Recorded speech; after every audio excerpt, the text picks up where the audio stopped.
Yeah, no hands. What is that problem? Fucking hit me once. Then he hit me again.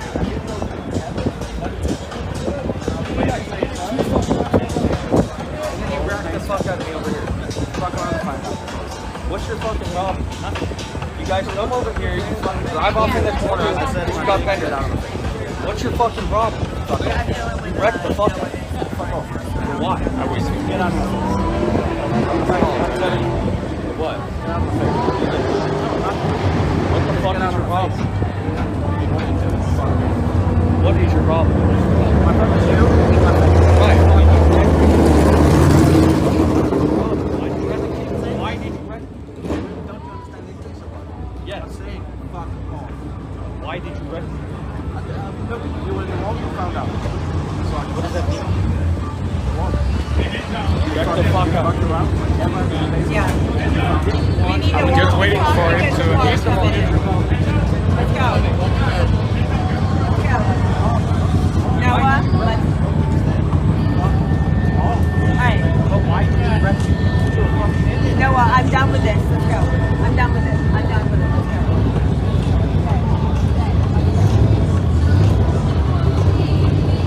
go. So as Kevin Magnussen said, fuck off. Welcome to Coop Radio, back here once again, episode 19, after a somewhat pretty eventful weekend here at Coronado, the U.S. Naval Base in San Diego. Have a bunch of stuff to talk about. Some news from last week that broke once again, as always, after the show is up and already recorded and all the fun stuff that I get to do on Mondays. All the other fun stuff throughout the week gets thrown up literally like the next day, Tuesday, Wednesday, whatever.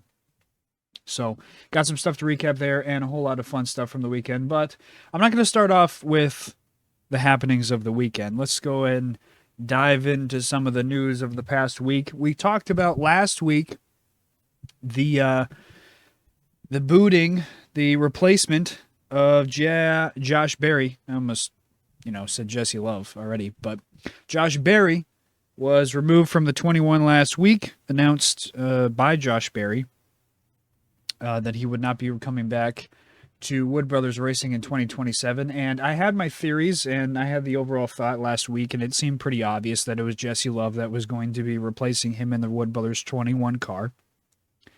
And that, of course, came to fruition. Last week it was announced that Jesse would be going full-time for Wood Brothers Racing in the number 21 car in the Cup Series. So, hey, I'll be more rehashing of what I said last week, but right off the rip, hey, congratulations to him.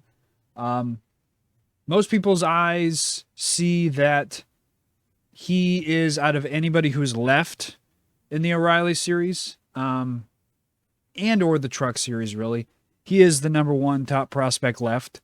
Last year was Connor Zilic, pretty obviously. Corey Heim probably even right there neck and neck with him last year as far as a number one prospect to try to pick up. And obviously those two guys were gone.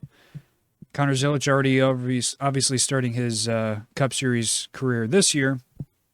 And then Corey Heim getting part-time rides this year and will go full-time next year. So out of all the young guys that were seemingly left, Jesse seemed like the number one pick. I want to, since we just played that clip, I wanted to play a different clip that was also put out earlier this week. And I think more so illustrates my overall thoughts on some of these more so O'Reilly guys. Because if you listen to last week's episode, if you didn't, I highly suggest that you do. But if you did, then you'd already know that I talked about how it seems like off the rip, the Truck Series prepares you more for a Cup Series opportunity quicker, earlier, to see better results sooner. The O'Reilly Series, maybe it somewhat prepares you to learn racecraft better or just get more experience, but as far as direct comparison of the O'Reilly Series to the Cup Series versus the Truck Series jumping the O'Reilly Series to the Cup Series, it seems like these guys who are going from the Truck Series, passing the O'Reilly Series, just going straight into Cup, are more prepared, better, quicker than guys who have to go through the O'Reilly series. I think we saw this example this past weekend with Corey Heim, which we'll get to him later on. But him being more so of a Truck Series driver, very, very successful, the one of, if not the most successful Truck Series seasons of all time. And now getting the Cup Series opportunity, only the 13 starts up till now, but the limited schedule that he has this season, he's already had himself some pretty good runs in the 67 car versus Connor Zilisch, for example, who had just as successful of a season in the O'Reilly series and is not seeing near the success that Corey Heim is. I think there's a lot of reasons for that, but let's go ahead and play this clip, and because I think this is very, very telling, because it's one thing to hear it from me, somebody who's not in these cars, not experiencing these things, not firsthand in the garage, knowing really what's going on, but it's another thing to hear it from the people who have gone through it.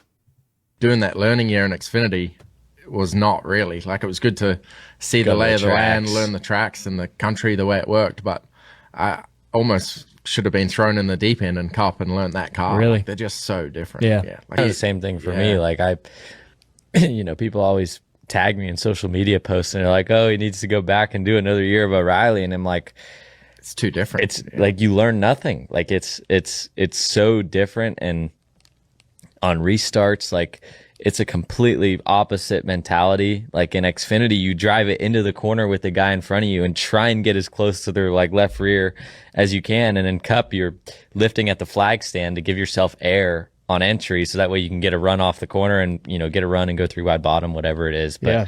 I mean, it's so polar opposite. Doing that learn. So hearing that and then immediately thinking about Jesse Love, I'm not going to lie, it has me extremely worried. When you got somebody who, and here's the best example, because you have two polar opposites here.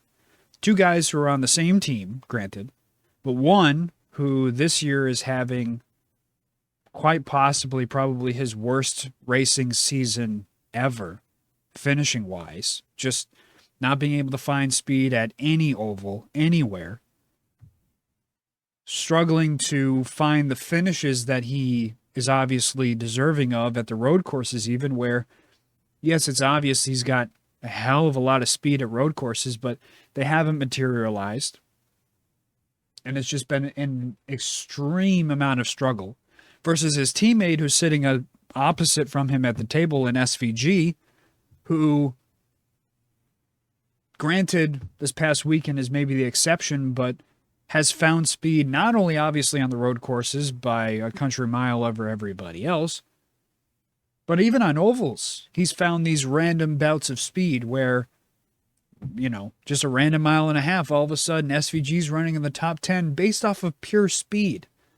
And if you think about it, these road course ringers that you come in, you expect a little bit more of a timeline as far as like trying to find speed on ovals. It's not exactly a very easy thing to make that transition from being more of a road course guy and having to get used to this different type of racing that you're really not used to at all and never really experienced. It is a completely different animal than road course racing. And it's tough to try to get yourself, used to that very, very quickly.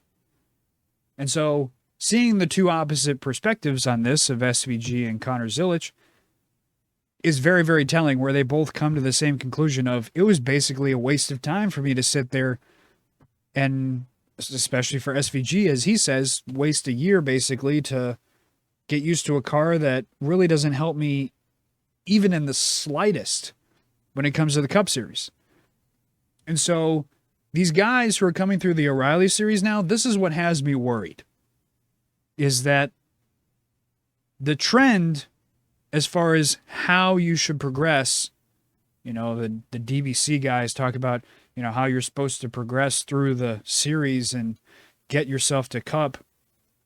and have to work your way, bust your ass and all this other stuff, pay your dues, so to speak, and work your way through the series. The order obviously should still be Truck, O'Reilly Series, Cup. But it seems like the better path to find more success is to just go from Trucks right to Cup. And that has me worried for any of these other talented guys that are in the O'Reilly Series that could possibly get an opportunity in the Cup Series in the coming years. That has me worried. It has me worried for Brent Cruz, who, by the way, took the exact same path that Ty Gibbs did. Went to the 18 car in the ARCA Series, has now jumped to the O'Reilly Series, and eventually will probably take over the 11 car. If Denny Hamlin sticks around for another year, it'll probably be another year, or it might be next year. And I think that Brent Cruz will probably take over that 11 car in the coming years.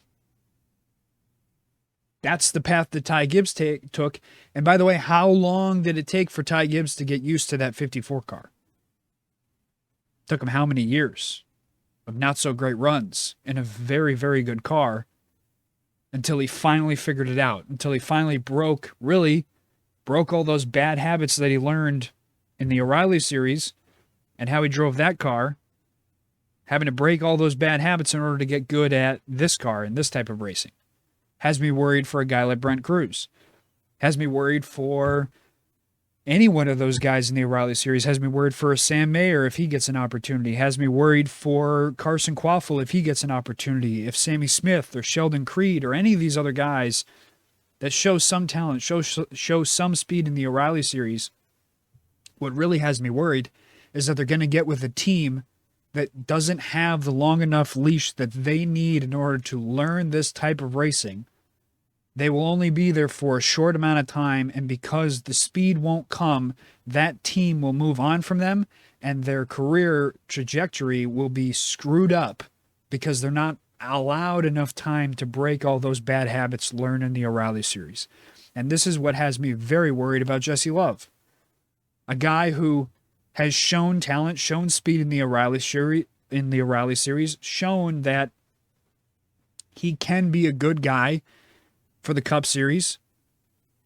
Could be somebody that maybe is a stable in the Cup Series. I'm not sitting here saying he's going to win championships and be an all-time great and a Hall of Famer, but somebody who can just fill a seat and be a Ricky Stenhouse, maybe a little bit better than Ricky Stenhouse. He's the best example in my head, off the top of my head, of somebody who's just been around forever. But somebody like that who wins, a decent amount of races, has some good runs, and is just a stable name that can, again, keep the car clean and attract enough sponsors to keep the team afloat, kind of thing. And I thought that about Josh Berry, though, too. I wasn't sitting here thinking that Josh Berry was going to blow us away in his, mid to early 30s, just getting to the Cup Series now, and he's all of a sudden going to be, how Martin Truex was at the end of his career when he got with Furniture Row. I didn't think that, but I thought he would be a stable name that would be there until, he eventually retired. Like a Michael McDowell. Maybe that's a better example. Somebody who's still been fast at certain tracks, like McDowell was decently fast at the road course this past weekend in San Diego, but not, blowing your doors off, beating you by 20 seconds kind of thing. Just stable enough to where you can rely on him to bring the car home clean most of the time. And he's not going to screw up. He'll be fine. And the problem is that these lower end teams, they don't have time for you to figure it out. They want results right away because a lot of these, I can't imagine Wood Brothers is sitting on a gigantic pile of money saying, no. We can sit in the red for the next 5 to 6 years while you try to figure it out. It's totally fine. No, they're right on that edge of needing to continuously break even, needing to continuously find good runs, needing to continuously find some success in some way, shape, or form, whatever their version of success is. Make the chase, at least be in contention for the chase, that kind of thing. They need that in order to, I think, kind of stay afloat.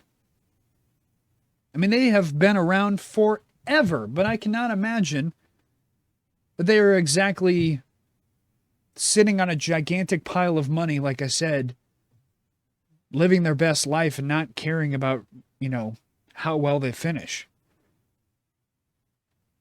They need to find success now. And again, whatever that version of success is to them is, maybe it's consistent top 15 place finishes, consistent top 20 finishes, competing for the chase. If not making the chase, almost making the chase, being in the top 20 in points. I think, to me, that is their version of success. And if Jesse cannot find that, I don't think that they're going to give him a long enough leash for him to figure it out and maybe find success in the next couple of years. I think they're just going to cut him off at the knees and find the next guy who's in the O'Reilly Series or the Truck Series that's the highest prospect available for them and start over again. It has been, I'm not going to say it's been a real revolving door, but in the grand scheme of things, it kind of has been a revolving door at Wood Brothers over the last how many years? From the Matt DiBenedetto stuff for a couple of years, to the Harrison Burton thing for a couple of years, to now the Josh Berry thing for a couple of years, and now it's going to be Jesse Love for the next couple of years. And look, hey, I think this is the best example I can give. Connor Zilic, who I think by all intents and purposes would be considered as much better of a driver and much better of a prospect than Jesse Love was and is, had double-digit wins in his last year in the O'Reilly Series, blew the doors off of everybody else that he competed against. By the way, in my opinion, goes into still a better ride at Trackhouse versus Wood Brothers, and is struggling so badly to even find top 30 place finishes. Not even top 20 or top 50, like top 30. Struggling to finish races. It has been that bad. I'm not sitting here saying that I think that Jesse Love will be, crashed out in 3 races in a row and finishing dead last and a lot of times and struggling to find speed at any track or anything like that. But I don't imagine it then he's going to come in and all of a sudden be that much better. It's not even like how Austin Hill is at least getting some time in that 33 car. Jesse Love's not even getting any of that seat time. He's not going to see a lick of Cup Series opportunities this year at all from RCR. He's going to be in the O'Reilly Series for the rest of the season, and he's not going to see that 33 car at all. Barring something happening to Austin Hill, you don't expect to see him in the Cup Series getting any sort of part-time opportunities from anybody. So he doesn't even have like a semi-preseason-esque thing before he gets his, full-time opportunity to kind of maybe get a few opportunities to drive a Cup Series car and just see what it's like. See the differences for only a few short opportunities. He's not even getting that. And then you're going to throw him into that 21 next year, and is it really going to be that much better than what Josh Berry's doing this year? Might be worse. Might be a lot worse. And this is my worry. Because it's not fair. It's not fair to these guys who are getting into the O'Reilly Series, obviously have a great amount of talent, great drivers, and if you give them enough time, keyword enough time, to figure this car out, they could be great Cup Series drivers, but they're not given enough time. And this almost goes to this other thing I saw earlier today that Denny Hamlin said. Well, I'm going to play this clip. And this is what has me worried, is stuff like this has me worried about the O'Reilly Series guys. That 100 starts thing is for losers. I think it's for people that are just trying to buy time. I know it's probably an unpopular opinion. Go ahead, y'all roast me. I don't care. I'm drinking my coffee. I mean, there's a few exceptions, like the Chase Elliott's, that it took a minute. 100 starts. You need 3 years. I don't agree with that. You got to show me something. It's really, really hard to win in the Cup Series. Even before Chase won in year whatever it was, he showed he could win far beyond, well before his 100th start. Like, you knew it was just a matter of time. Others, I feel like, are using it as, I just don't have a whole lot of experience, and by start 100, we're going to start contending. I don't buy into that. That 100. So if that's the perspective of somebody who is supposedly listened to by a good amount of the Cup Series garage, looked up to, that has me worried.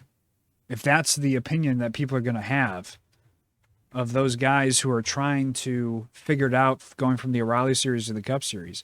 And if you don't, and by the way, 100 starts is 3 years. It takes a good amount of time. Look, Ty Gibbs is a perfect example. And I pointed this out in the comment section of that video, by the way, where I said, hey, to his point of like, he doesn't subscribe to that idea that you need 100 starts before you finally figure it out. Literally, Ty Gibbs. Ty Gibbs, go look at his racing reference page. First 3 full-time seasons, that's over 100 starts.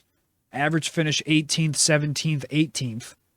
All of a sudden this year, by the way, 8 top 5s in 2024, 5 in 2025 last year, only just barely double-digit top 10s in any of the previous seasons that he had in the Cup Series. All of a sudden this year, average finish goes from 17th to 13th.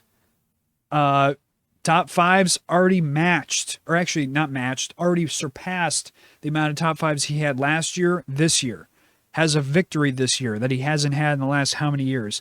Matched the same amount of top 10s that he had that he had last year and 3 years ago. He's already matched that this year. And will surpass the amount of top 10s and top 5s, probably laps led, probably best average finish. He's already well past his best average start as well.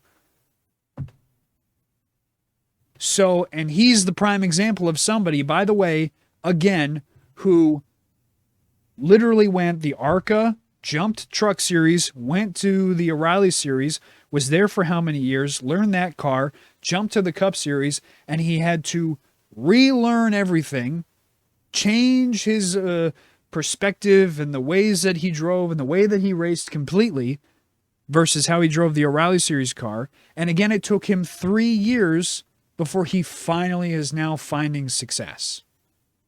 He's just now finding consistent, good, fast speed. Just now finally got his first victory. And that took well over 100 starts. And oh, by the way, on top of all this, he's in top tier equipment. He's in Joe Gibbs Racing equipment. This is top 3 equipment. Number 1 Toyota equipment. Same thing as Denny. Same thing as Briscoe. Same thing as Bell. All the same stuff. And it took him how many years for him to finally catch up?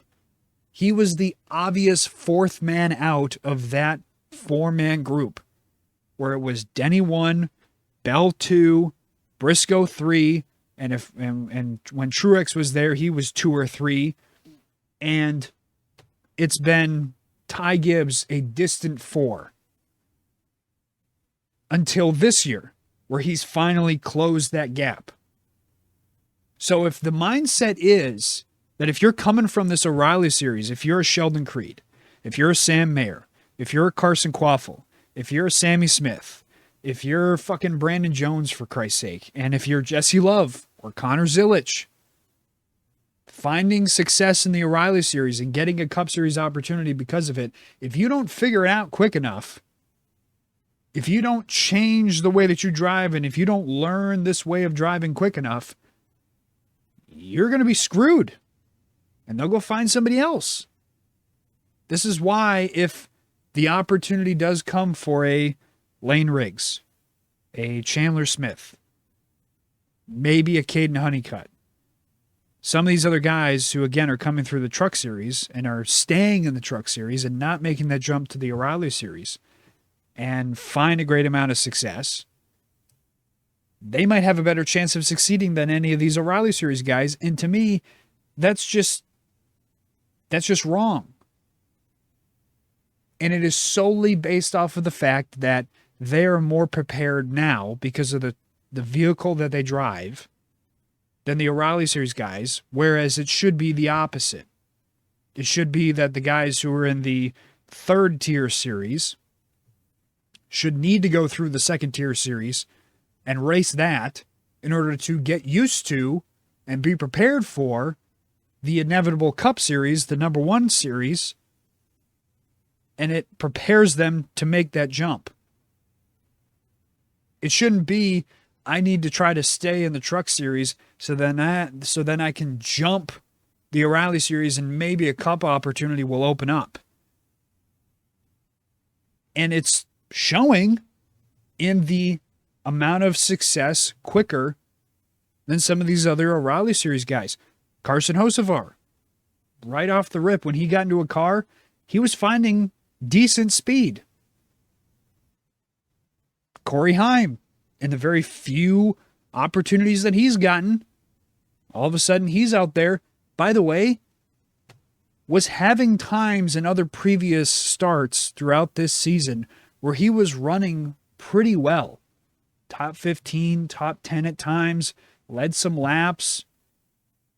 This is not just a random occurrence. Now, as far as the Corey Heim thing this weekend, I think circumstances allowed him to be in position to win. But again, he had to find himself in those positions to avoid all those problems, keep his car clean, and, oh, by the way, still have the speed at the end of the race in order to run down Tyler Reddick and even give himself a shot to win.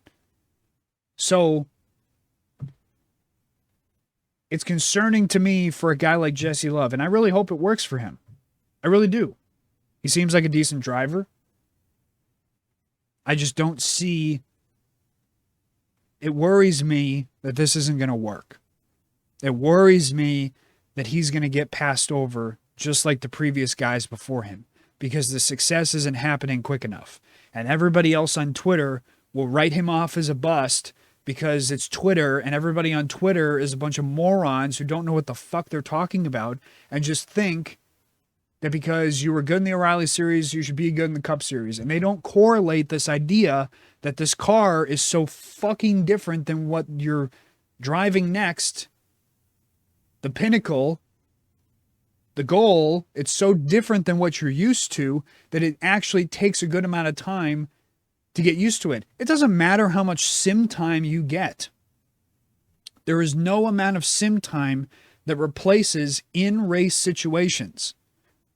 Connor Zilic brought up a perfect example in that clip I played a little bit earlier about how, look, even something as simple as the restarts are very, very different than the O'Reilly series.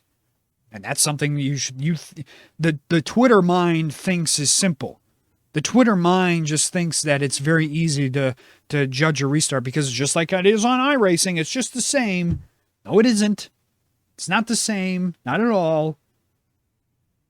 Not only is iRacing a simulation and real life is real life, doesn't matter how close the simulation gets, it's not real life, number one. Number two, you're competing against the absolute best, at least most of the absolute best oval racers that we have to offer on pure talent that are still around. So I might not be the biggest Denny Hamlin fan, and I might think he's riding off this idea of he's now an all-time great, even though he's found all his success once again after all the good guys left. But as far as what we have left, he's still decently talented. He's still very good. And there's no replacing that. There's no putting that into iRacing and saying, I can just race that on iRacing enough to where when I get the opportunity the next season or whatever, I can shorten that time length of learning.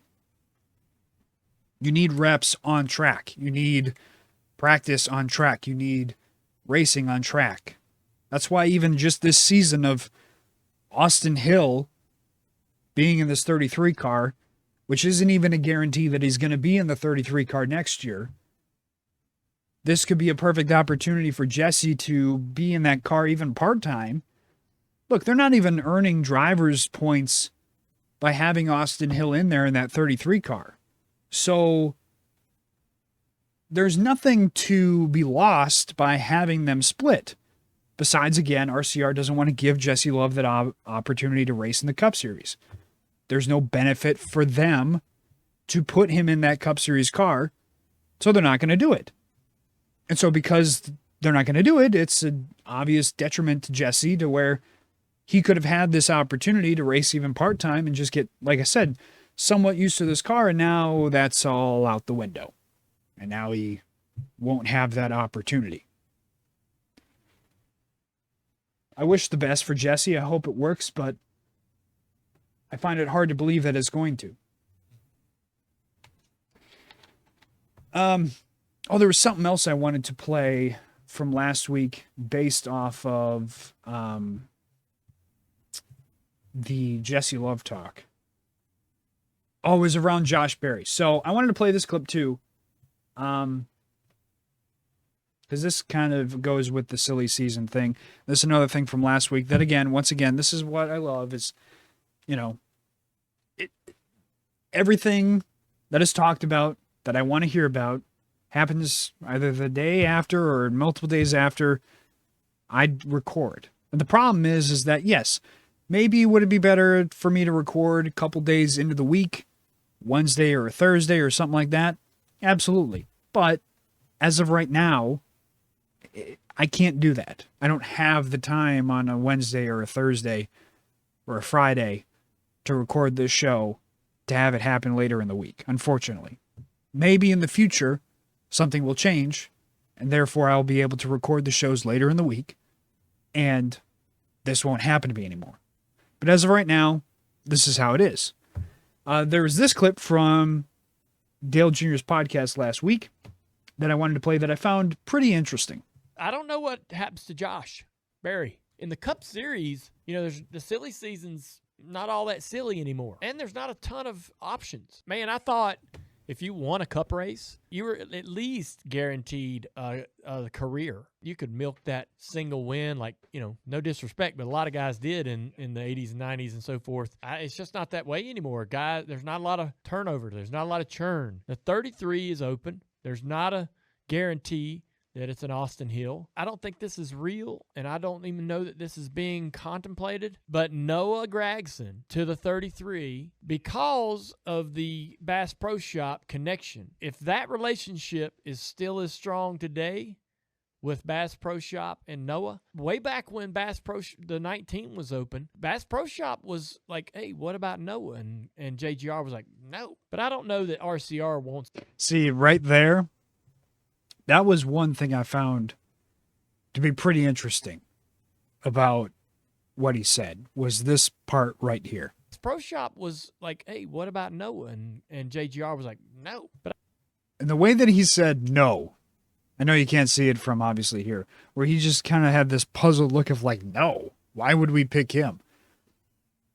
To me, that almost kind of signifies people's perspective of Noah. And we'll get to Noah later on, but I wanted to point that out about the perspective on him, maybe by some people in the garage area, that is.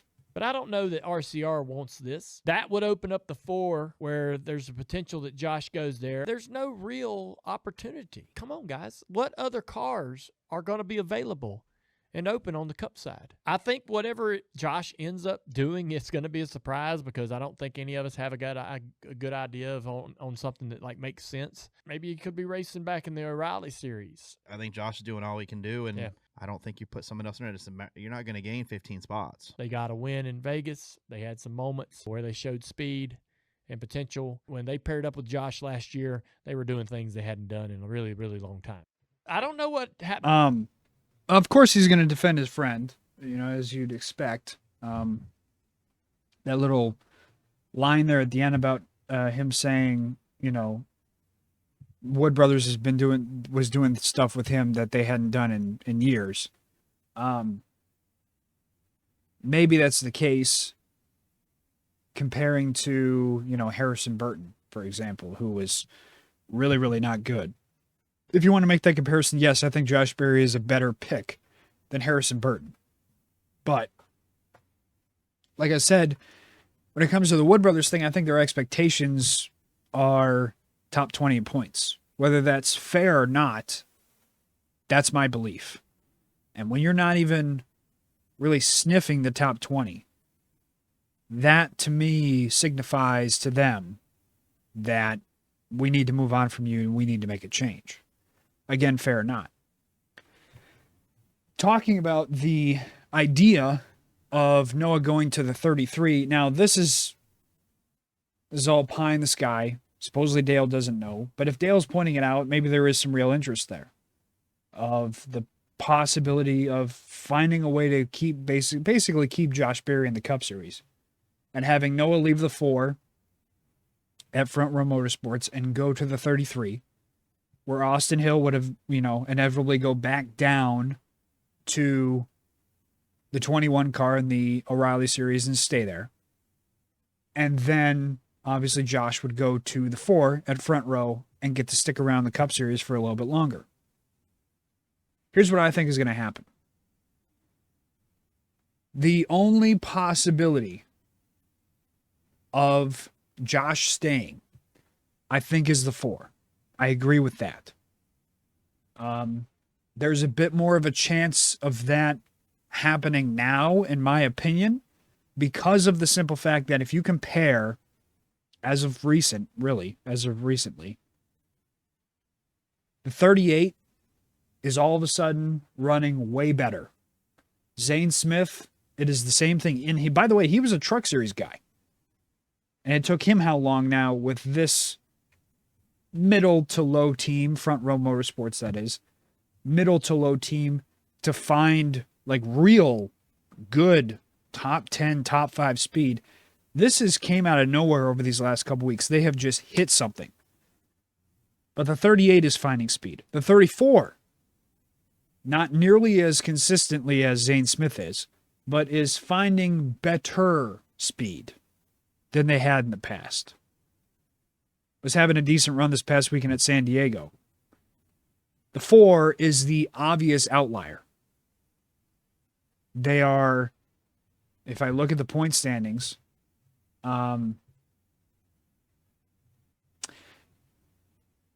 comparing the 3, Zane Smith right now sits 23rd in the points.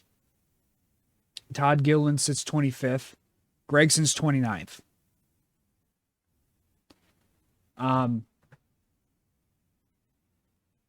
It has shown in the recent results, like I said, as far as Smith has been the obvious best one, but Gilliland has been better over the last couple weeks.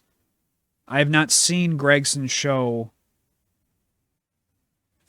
top 15, top 10, top 5 speed at all this whole year. Not one track. Gilliland has at least shown it at least once. Zane Smith has now shown it multiple times. I don't know if Gragson's leaving the 4, but I think that the only way that Barry stays is if that 4 opens up. What I think is going to happen is I think Barry goes back down to the O'Reilly Series. Dale kind of said it there. Well, maybe there's an opening for him in the O'Reilly Series. I'm pretty sure there's going to be. I talked about it on the last show. Justin Allgaier is talking about retiring. There's going to be an open seat at the 7. My assumption would be that Dale would try to help, again, his friend in getting him a job and keeping him employed and keeping him driving. That, plus, I think that Austin Hill is probably going to go to the 33. I think they're going to be fine, at least for a short amount of time. Look, Austin's has found decent success in the 21 car over the last X amount of years. Their idea of trying to keep this sponsor on the 33 is wanting to find somebody who's a bit older.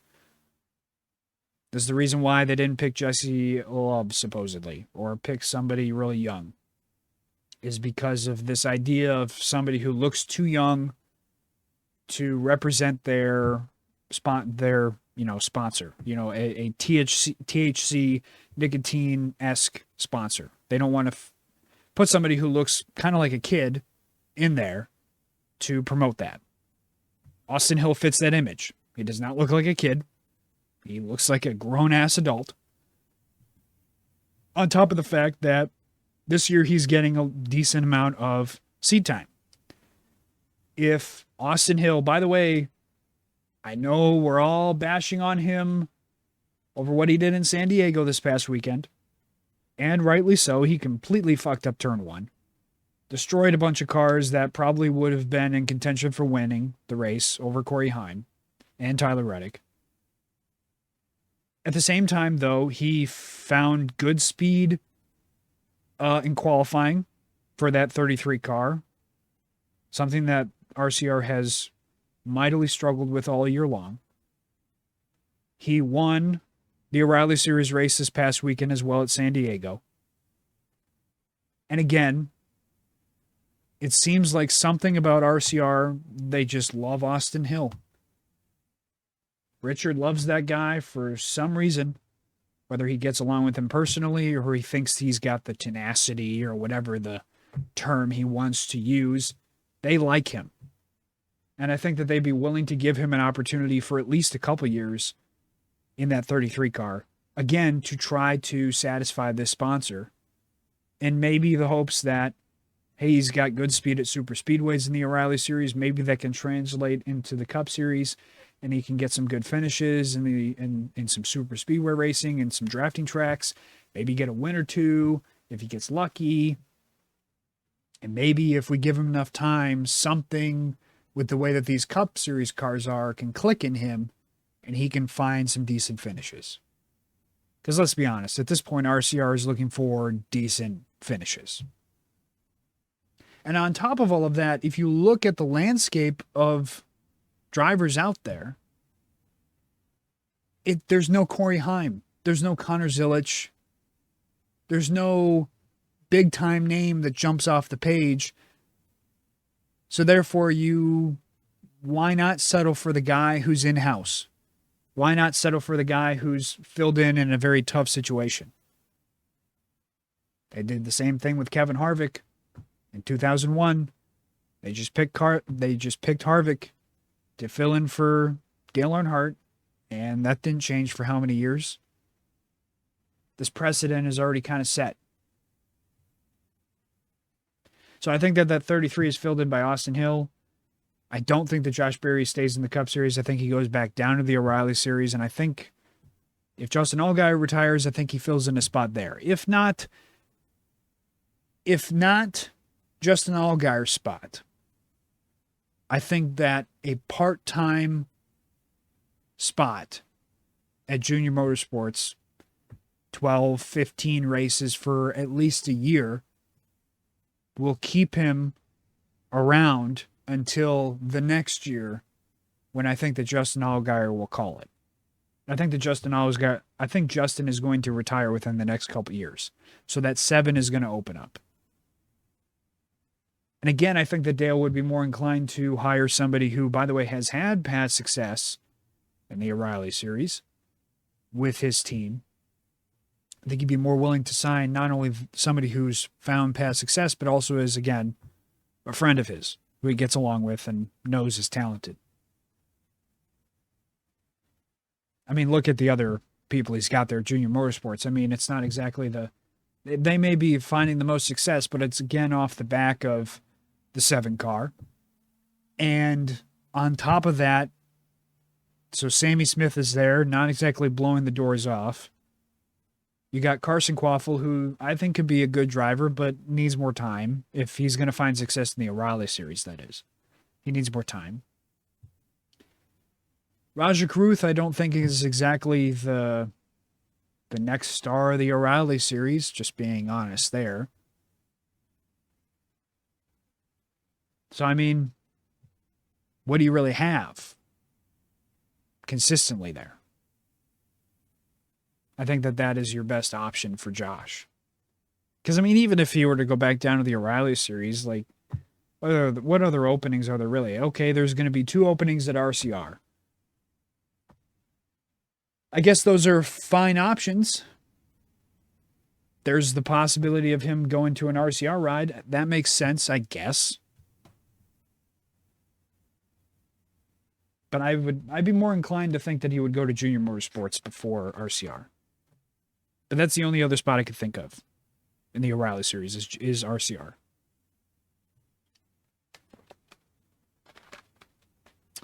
All right. Moving on from silly season stuff. Actually, not moving on from silly season stuff. More silly season stuff. I faked you out. Chris Buescher is coming back to RFK. He re-signed a multi-year deal with RFK. That obviously makes sense. Did not see that going anywhere else. A lot of these guys who, again, it's all gridlocked. It's another reason why it's so hard to find opportunities and so hard to find openings, and you got to take them where you can get them in the Cup Series, that is that guy like Chris Buescher is not going anywhere anytime soon. And RFK was for sure not going to let him go. He's the only one out of that team, even though we praise Brad for finding speed or Ryan Preece for finding speed. Really, it's RFK's most success is built off the back of Chris Buescher. I mean, he has been the most consistent guy out of that team. Average finish of just under 13 versus his teammates of Ryan Preece, who's got an average finish of basically 18th, and Brad's basically 20th. The RFK success is built off of that 17 car with Chris Buescher. So it doesn't surprise me that he's sticking around. But if he is sticking around, then the question becomes, okay, what is RFK going to do with this third charter? Are they going to be able to find one? Supposedly they can't. And I understand that Brad goes out and says, hey, we're going to run an open car if we can't find a third charter. That doesn't make sense to me financially. Unless you can find a way, unless Brad's this just magical genius behind the scenes and him and the rest of that RFK group can finagle a way to make it profitable to run a third car, I don't see the idea. I don't see the point. Unless they think that somehow, some way, they just need another year. They just need one more year for there to be another charter to open up. I don't see the point. And even if there is another year, it's like, okay, who are you gonna get it from? You know? I don't think Colleague is exactly jumping to get rid of their charter. I don't think Hayek Motorsports is obviously jumping to get rid of their charter. They just signed Stenhouse for multiple more years, so it sounds like they're planning on sticking around for a little bit longer. Haas, I don't think, is planning on going anywhere anytime soon either. They might not be running very well. They're 33rd in the points right now. Just ahead of Connor Zilic and Cody Ware. So not exactly the most, not exactly the best running team there. But I don't even think they're planning on leaving anytime soon either.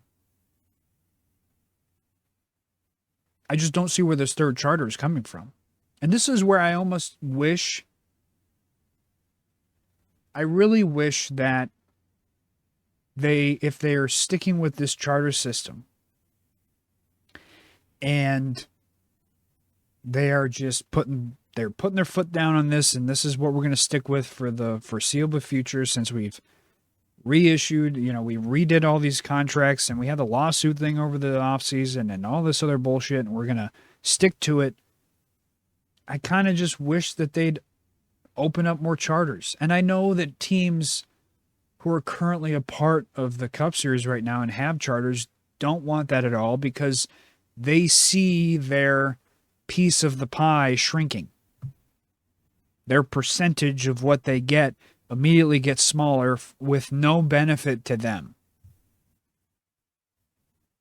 And so, Denny Hamlin's the only one who's really outwardly talking about this, where he says, okay, well, if you're going to add another charter, well, then they have to kind of pay the difference to me and to all the other teams who are already grandfathered in order to make it, in order to allow it. Well, okay, at that point, you just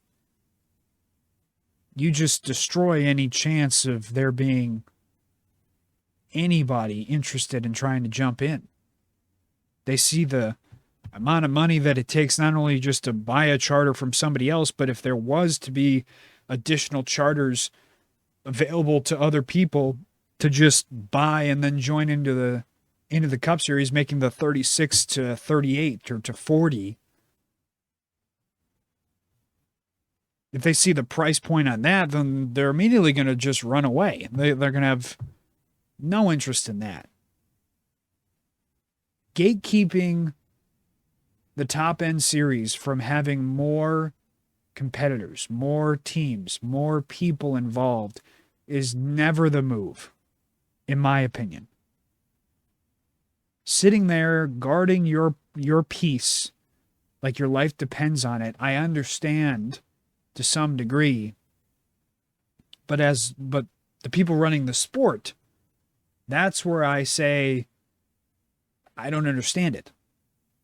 If the sport is still getting the same amount of money, we obviously know that the sport has no problem shortchanging its drivers and teams and organizations that are a part of the sport. We obviously know they have no problem in trying to shortchange them. Why are you safeguarding your sport? Why are you shutting out other people from possibly buying in? Why would you ever shut out somebody like Dale Jr., who is on the record saying that he wants to have a Cup Series team owned by himself, and yet he won't because it is just not financially viable for him in any way, shape, or form, and the amount of money to enter is just too much. Why would you safeguard your sport that much to where somebody like him, who is, by all intents and purposes, married to this sport, why would you shut him out? Why would you relegate him to just owning an O'Reilly Series team and not allowing him to expand? I'm not saying 4 cars. I'm just saying one. Just one single solitary entry into the Cup Series. Why would you do that? Because even with that team, if there was, let's say Dale bought a team and there was say he bought the Trackhouse charter, or he got the Trackhouse 88 number back. Or even he instead went with the 28. Remember, for anybody who heard those stories years ago when he made that move from DEI to Hendrick, he tried to get the 28 instead of the 88. Let's say this time around he owns a team and it's the 28. And it's not the 40 like he has been running in at the 500. Say it's the 28. It doesn't matter who's putting that car.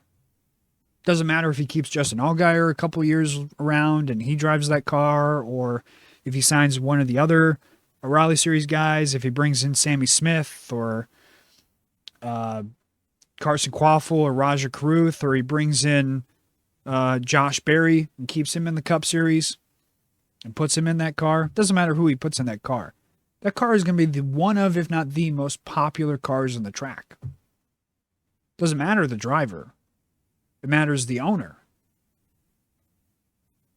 And I also believe, I'm not sitting here saying it would be revolutionary and, millions would flock back to the sport, but you'd probably get a good amount of people that would hear, oh, Dale Earnhardt is technically back in the Cup Series because he owns a car?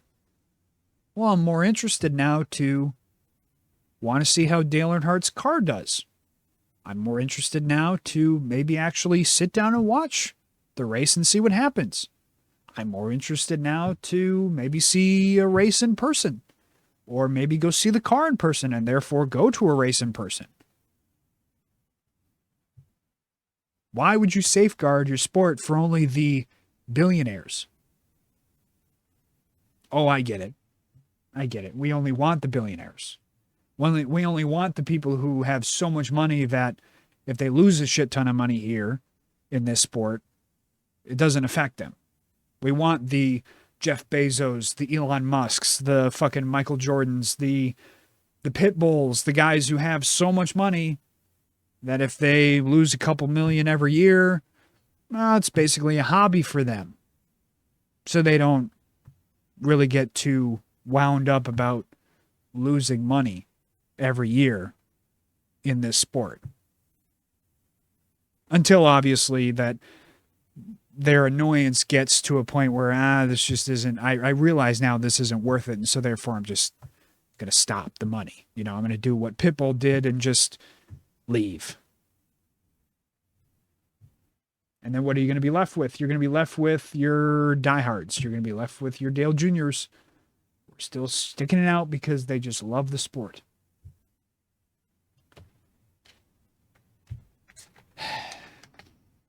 On to other news. Let's go ahead and talk about this past weekend at San Diego. Let me start off with this. I said last week, you know what? I'm going to play this clip again. I want to see if I can go find this clip because I want to play this. And I want you all to know that this is not, I'm not saying this after the fact. I'm not sitting here, pulling your leg or nothing like that. But let's go ahead. I'm going to play this clip because I want it on record before I dive into the race recap and the weekend recap from San Diego here. So for anybody who doesn't believe me that I'm not just saying this now and that I didn't pre-record this, if you want to find the evidence, you just go back to last week's episode 18, the Josh Berry out at Wood Brothers or Carson shouldn't change, or host of ours shouldn't change, I should say. And you can go to this exact timestamp that I'm going to start from, which is 1 hour, 52 minutes, and 53 seconds. And you can go back and listen to this. I recorded this last week if you don't believe me. And this is what I said last week before this race occurred. And if you stuck around this long, then I'm going to ask you to do me a favor. I want you to look through the glitz, the glamour, the rose-colored glasses that NASCAR will try to put on you heading into this weekend. And they'll tell you how great it is. They'll put all of the servicemen and women in front of you and talk about, this is such a big deal. This is such an honor for us to race on a naval base here in San Diego. What a great event. What a great thing that we're doing here. What a great choice that we made. I want you to try your best to look through all of those rose-colored glasses. The same rose-colored glasses that they tried to put on you when they did the Chicago street course race. I want you to try your best to see through all that and see the product for what you actually see. Because now I'm not an expert. And, iRacing is pretty accurate, but it's not totally accurate. So you never know kind of thing. But I tried to race on iRacing the other day, the San Diego street course. And I'm telling you right now, that thing is not conducive for good racing. You are going to get one of two things. One,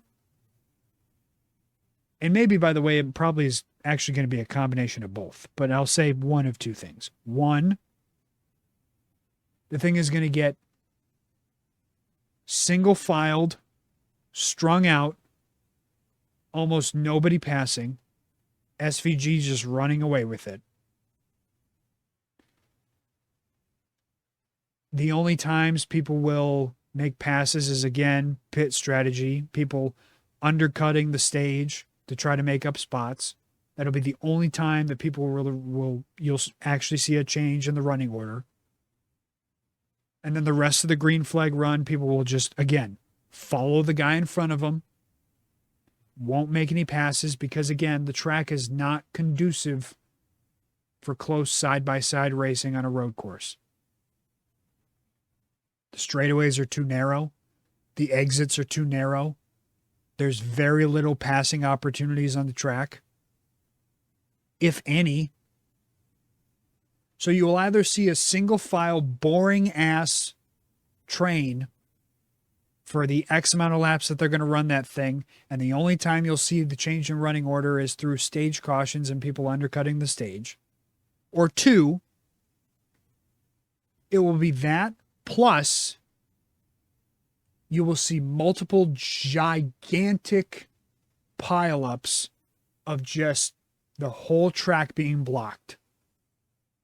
And it will be a gigantic fucking mess at the end of the thing, because the only time people, again, can try to make passes is by moving them. And when people try to move people in those closer quarters, it's going to cause a gigantic pileup. Those are your two options. So be prepared for that's what you're going to get this weekend. It does not matter. Truck Series, O'Reilly Series, Cup Series, it'll all be the same. Hot take, the O'Reilly Series race will probably be the most entertaining. It'll probably be the best race. But everybody will want to watch that Cup race. And believe you me, I already know how that Cup race is going to go. It's not going to be good. If you thought that the Chicago street course was close quarters and hard to pass, this fucking thing was designed for almost one car to fit in between the walls. It's that skinny. It's that close quarters. It's literally, in some straightaways, it is quite literally impossible to run more than two wide. Literally, 3 cars can't fit side by side down some of these straightaways. It's impossible. So when that's the case, and by the way, that's off like the exit of corners, you know, when you're trying to make passes. So when it's that close quarters and it's that hard to get around that place, by the way, insanely bumpy. So yeah, the monotonous green flag runs probably be broken up by people just flat out wrecking. And they might throw a caution if the wreck is bad enough. The monotonous green flag runs might be broken up by that, but besides that, it'll all just be single file, running in a straight line, nobody passing anybody, nobody able to pass anybody, just trying to keep the car on the track and hold your position. And then when the stage break comes, try to undercut the guy in front of you, and that's the only time you could try to make up positions. Qualifying is going to be the most important thing of the weekend. Whoever qualifies well is going to do well. And if you don't qualify well, then you might as well not even show up, because you'll be stuck in the back where you started. I hate to break it to you, but I hope you look through those rose-colored glasses that the sport will try to paint on you and realize that whatever amount of money that they had to spend in order to race on a U.S. naval base was not fucking worth it.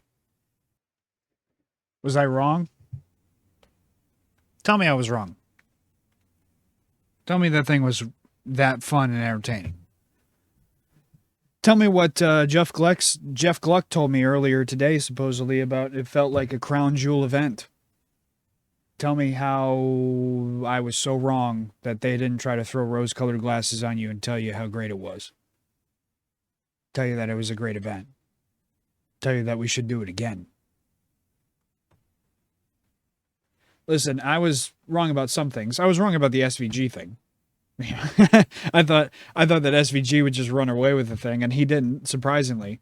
I don't know what his issue was. I don't know why this weekend he just couldn't find the speed like he has the last how many weekends previously at every other road course, but it's got to happen every now and then, I guess.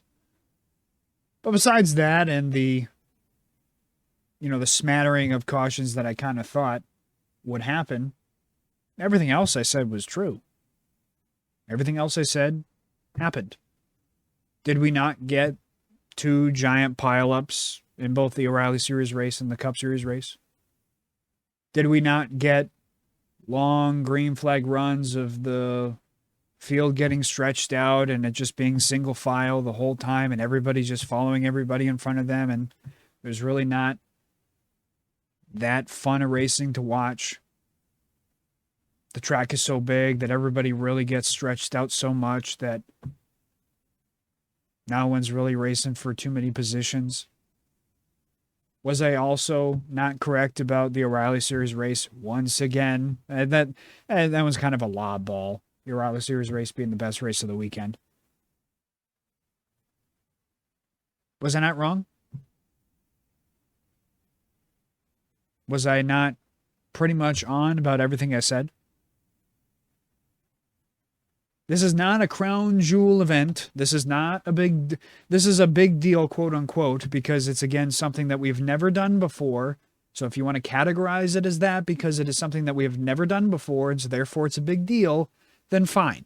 But if you take that away and you put it at face value, this thing was just as weird, just as dumb in some cases, just as whatever, waste of time, waste of money kind of thing as the Chicago street course thing. And maybe this is all very far speculation. I have no, and I mean no, reason to believe that this is true. But I am just trying to justify it in my head by coming up with this excuse that I don't think is true.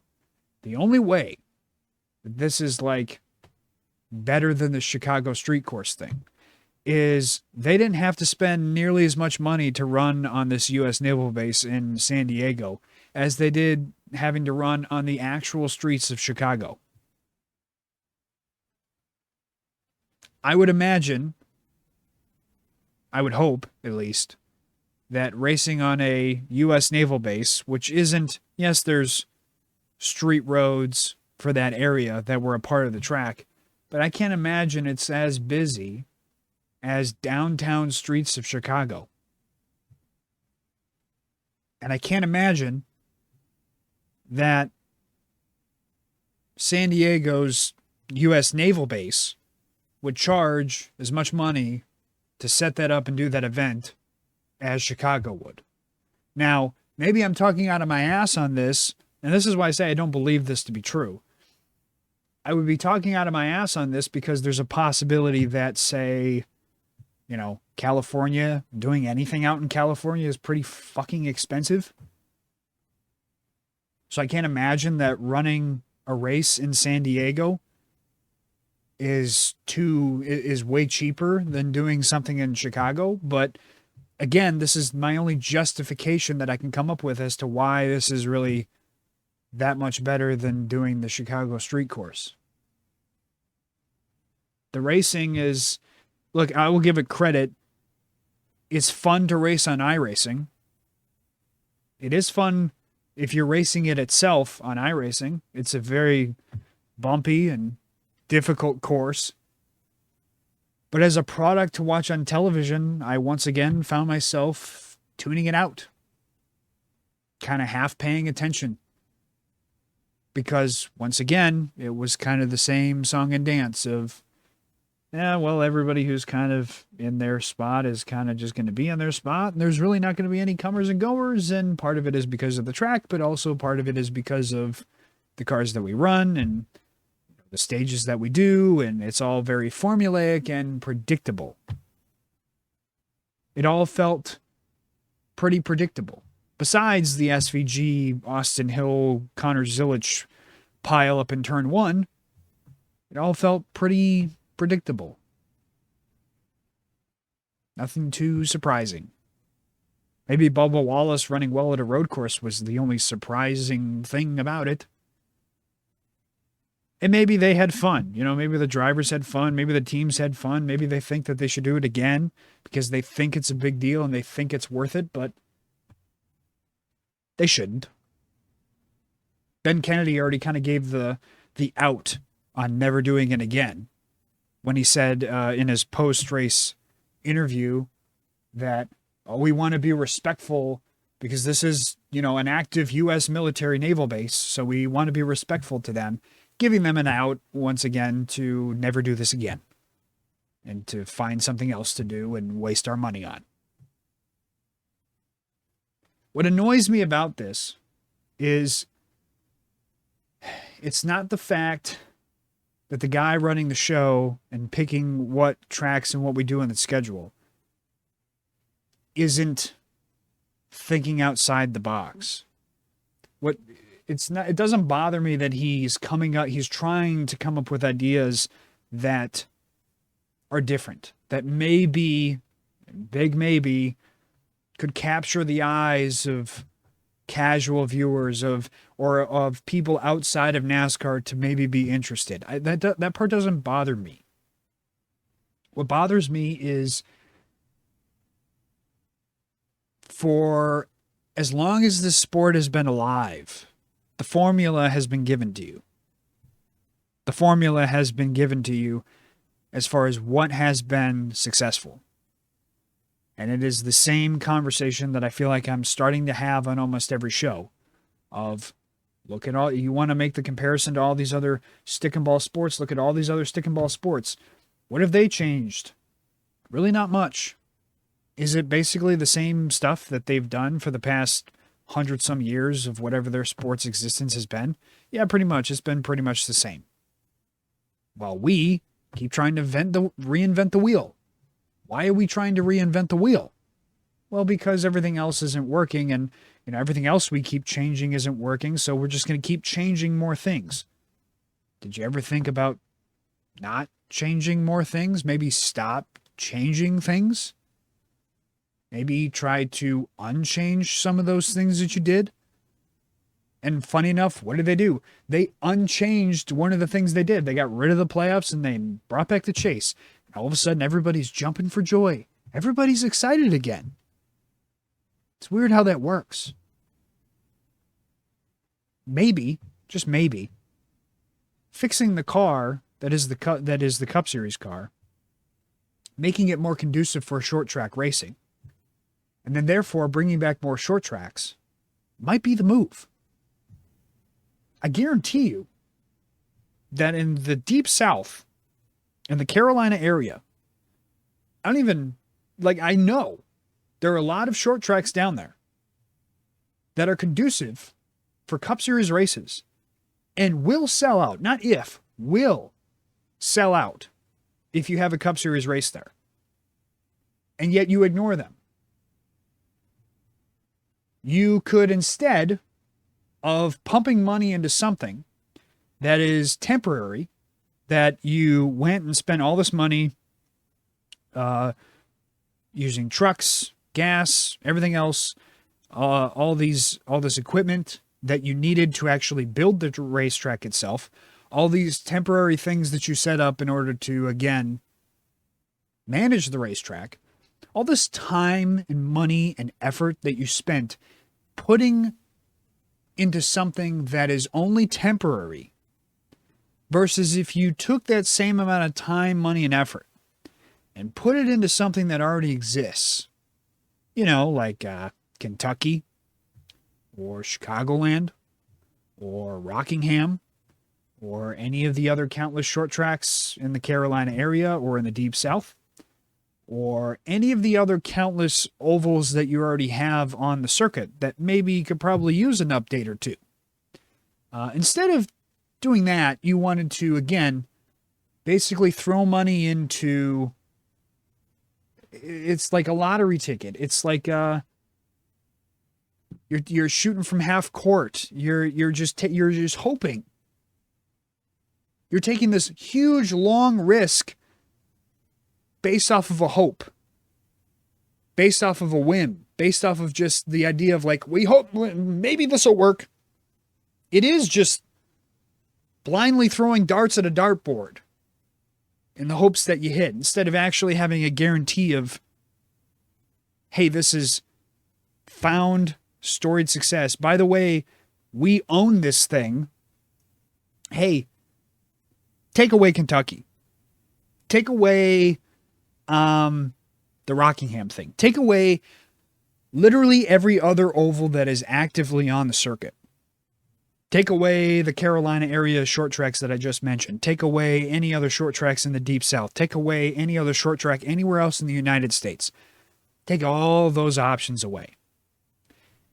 You don't think that the amount of money that you put in to making that temporary track in San Diego could have been better served if you had just taken that money and continued the project that you started and didn't finish and just abandoned in Fontana, California, where you originally had Auto Club Speedway, and then you went and told everybody that you were going to sell off this portion of land, and instead of having the 2-mile track that we have had for the last how many years of its existence, we are going to sell off part of that land and make a short track instead. Why not take that money that you spent on the temporary track and put it towards the permanent track that you haven't touched since you tore it down? Why? Oh, but we've been missing out because the LA Coliseum thing isn't a thing anymore, and we don't want to miss on that California market. Good. Why'd you stop doing work on the Auto Club area? Why has that not seen any progress in the last how many years since you abandoned it? Where's the short track, NASCAR? Where's the short track that you promised us? Why isn't that being continued? What's going on? Why are you pumping money into something that isn't permanent when you could just pump money into something that is permanent, that will then continuously bring you in money, that again satisfies that California area that you've been looking for, and it's yours.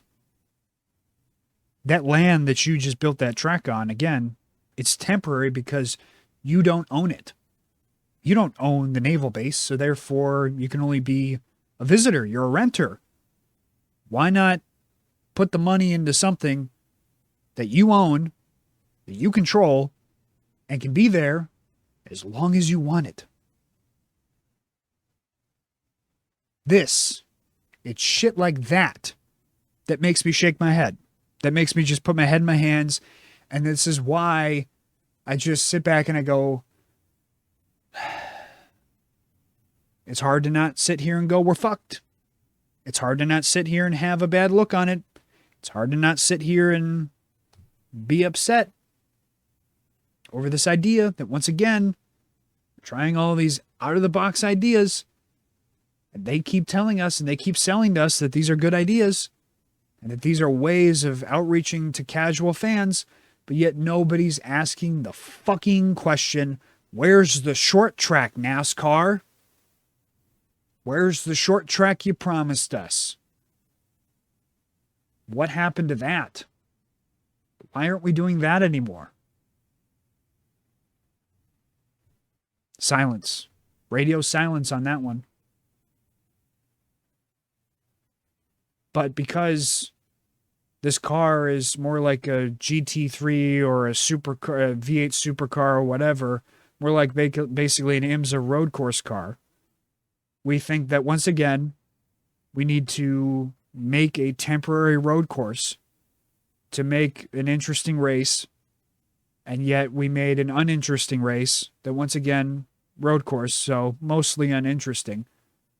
By the way, with a car that, once again, was supposed to be designed for road courses being more fun and more entertaining, and since the Gen 6 car left and the Gen 7 replaced it, it has gone downhill and the road course races have been worse.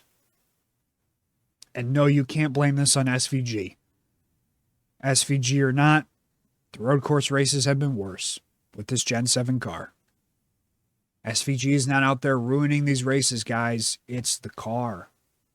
Just because he gets out to a 10-second lead doesn't mean that 2nd, 3rd, 4th, 5th, 6th, 7th, 8th, 9th, 10th, all the way back to 36th. Doesn't mean that those aren't, doesn't mean that those are fun and entertaining. Those are just as boring. And yet I'm supposed to sit here and eat the slop that I'm told is great and is just as good as a crown jewel race. Hey guys, that thing you watched this weekend, it was just as good as the Coke 600. It was just as good as a Bristol night race. It was just as good as the Indy 500 or the Brickyard 400, excuse me.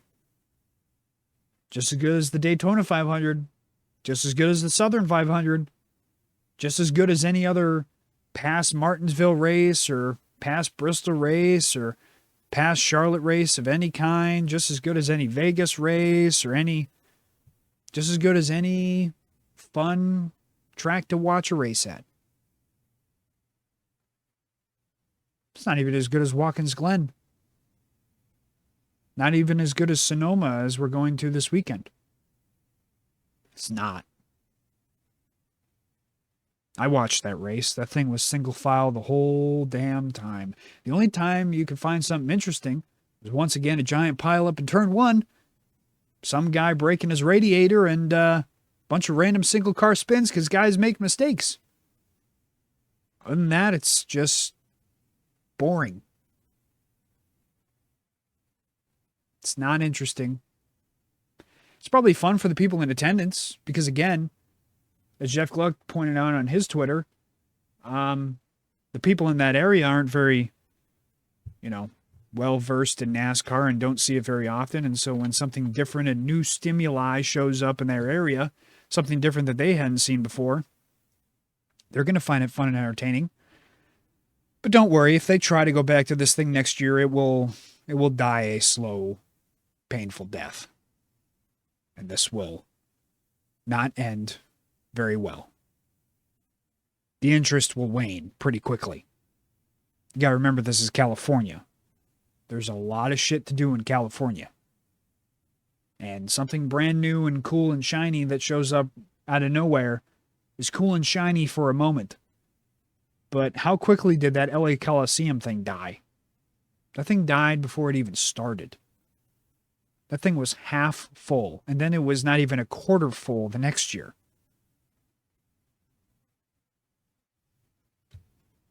If you want a California crowd, if you want to make something in California to satisfy that audience that is over there that, hey, yeah, it's worth having a track in California. You will not hear me argue that. Why not just build the fucking track you told us you were going to?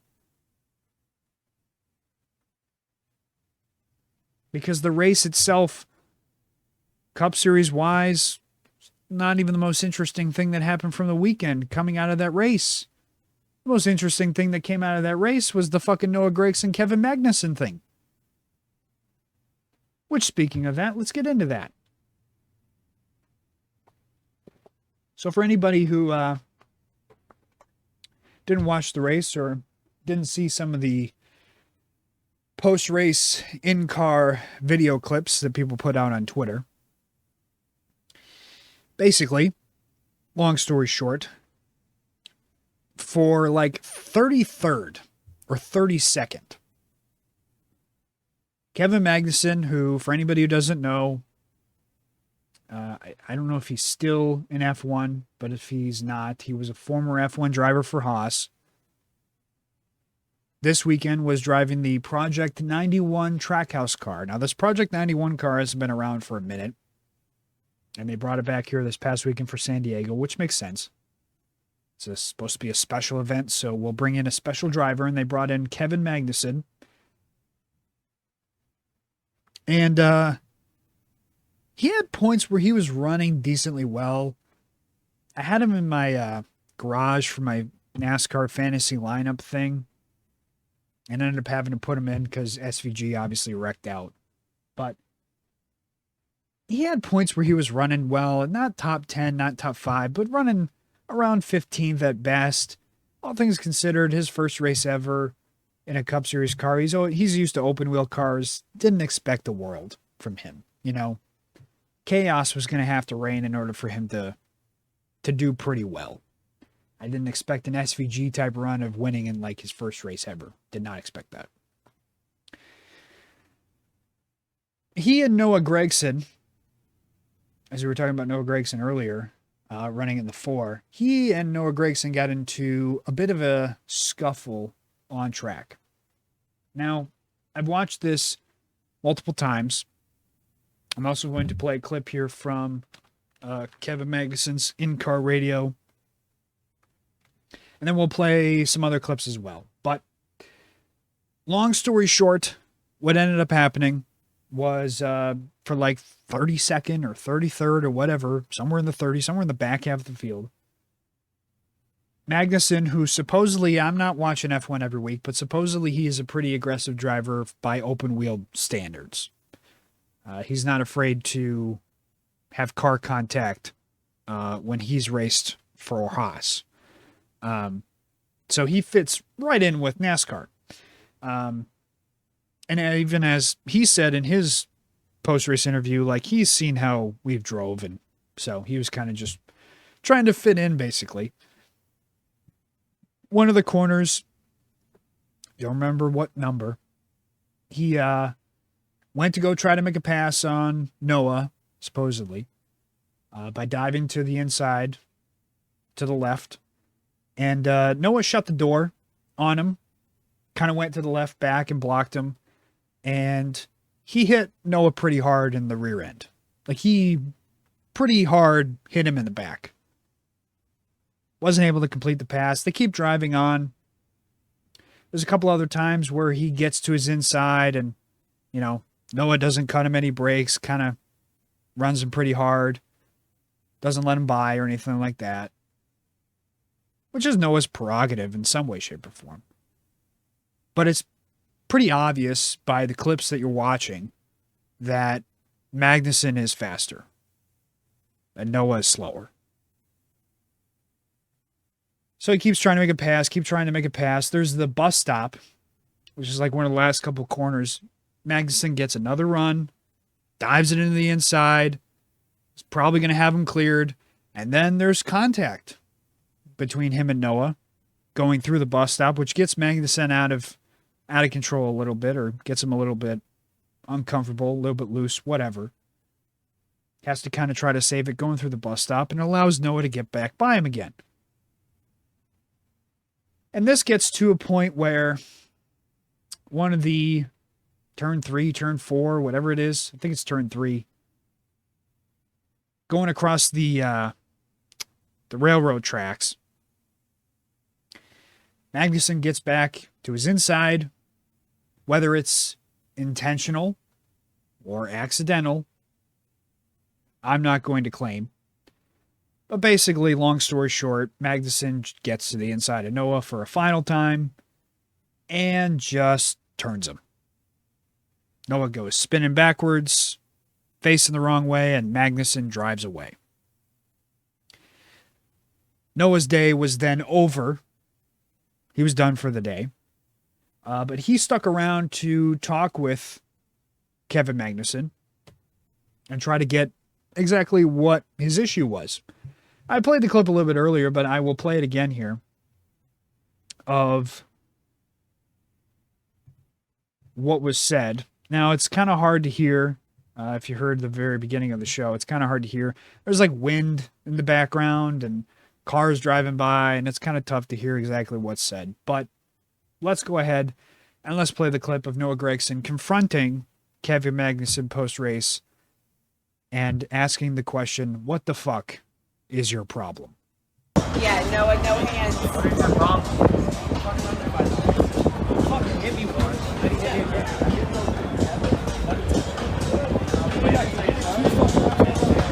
And then he racked the fuck out of me over here. Fuck around the final. What's your fucking problem? Nothing. You guys come over here, you fucking drive off in the corner. I said, you got bended out of the face. What's your fucking problem? You wrecked the fucking Why? Get out of here. What? What the fuck is your problem? What is your problem? My problem is you. Right. Why did you wreck? Don't you understand English? Yes. Why did you wreck? I'm sorry. That part right there, I don't know if you guys can hear it. If you can't hear it, the clip is everywhere on social media. It's on Twitter. It's on Instagram. Just Google like Noah Gragson, Kevin Magnussen, and it'll pop up right away. There's a part in this back and forth where Magnussen just turns and just goes, "Do you not understand English? I'm telling you to fuck off." Oh my God. It's the nonchalantness that Kevin Magnussen shows, which is so funny. And Noah is doing his regular spiel of like, he's mad and he's trying to show that he's mad. And he's like, what's your fucking, just tell me what your problem is. And the whole time Magnussen is just like, just fuck off. It reminds, there's a clip, I guess, I didn't even know about this, but there's this clip that everybody says it reminds them of.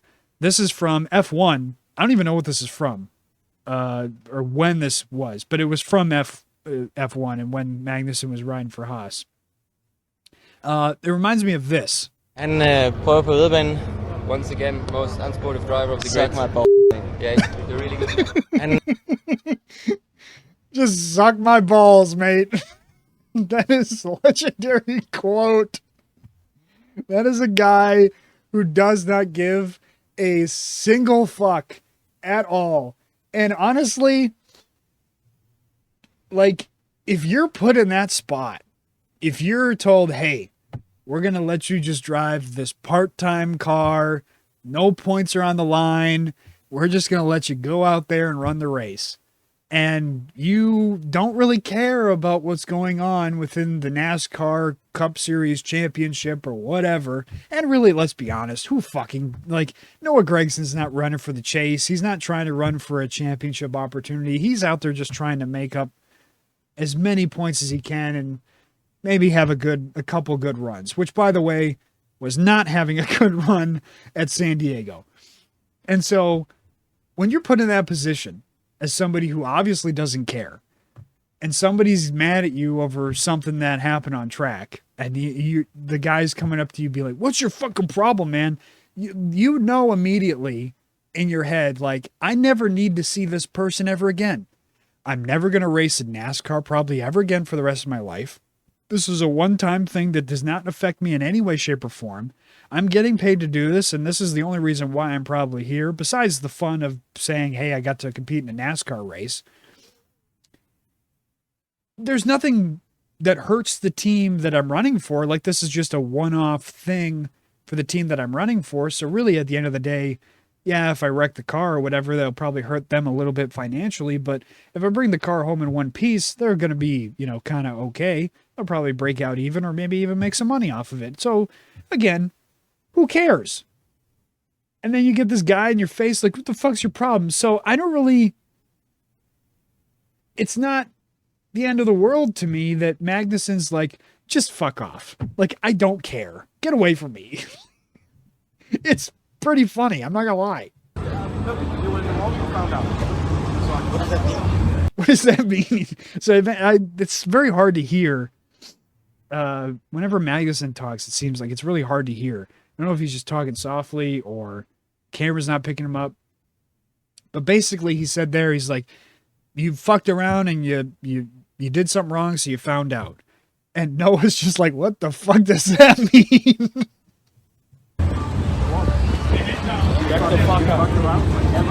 Yeah. We need to I'm just waiting for him to. Let's go.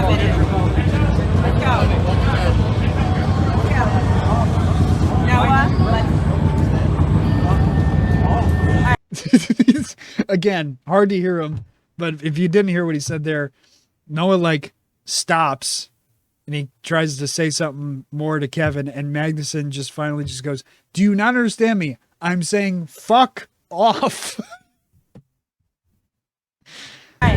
Why did you wreck me? You're a fucking idiot. Noah, I'm done Because you're a fucking. So that one was pretty clear. Noah says, "Why did you wreck me?" And Magnussen just goes, "Because you're a fucking idiot." with this. Let's go. I'm done with it. I'm done with it. Let's go.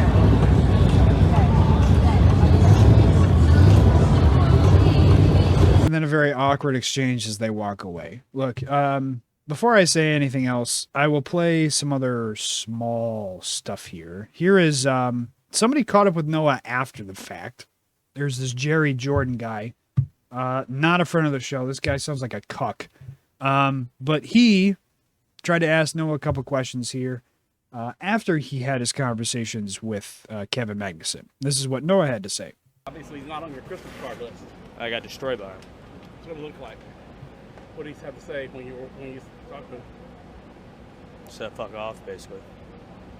I mean, he's probably not going to be one that's going to be around a lot, but Right. that kind of sucks for you guys for him to do that to you. It's not exact. See, this is what I get annoyed by, and this is where I find a lot of the people that work as quote journalists or like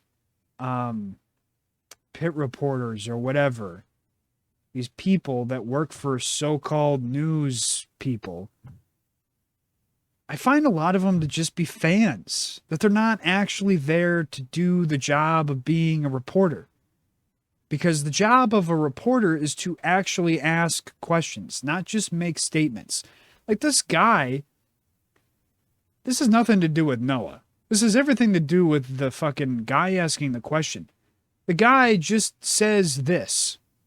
But Right. that kind of sucks for you guys for him to do that to you. That kind of sucks for him to do that to you. What's Noah supposed to say to that? Yeah, no shit. Like, yeah, that sucks. What is that? What is that as a question from a news reporter? The news reporter is supposed to actually ask a question there, not just make a statement that is in agreement with said driver. Noah might be pissed off in the moment, and maybe you're a little bit, on edge. You don't want to upset Noah. You don't want to step over a line or something like that and ask a question that would piss him off. But brother, that's your job. Your job is to ask questions. And some of them are going to be upsetting to the person you're asking them to. There's not every time you're going to ask a question where they're just going to be like, oh yeah, I'm so happy to answer this for you. And you're so great. Like sometimes you're going to, in tough situations like this, you have to ask a tough question. You can't just sit there and say things in agreement. That's not a reporter. You're not doing your job. What do you have to say when you talk to him? Said fuck off, basically. I mean, he's probably not going to be one that's going to be around a lot, but Right. that kind of sucks for you guys for him to do that to you. Yeah, we get destroyed.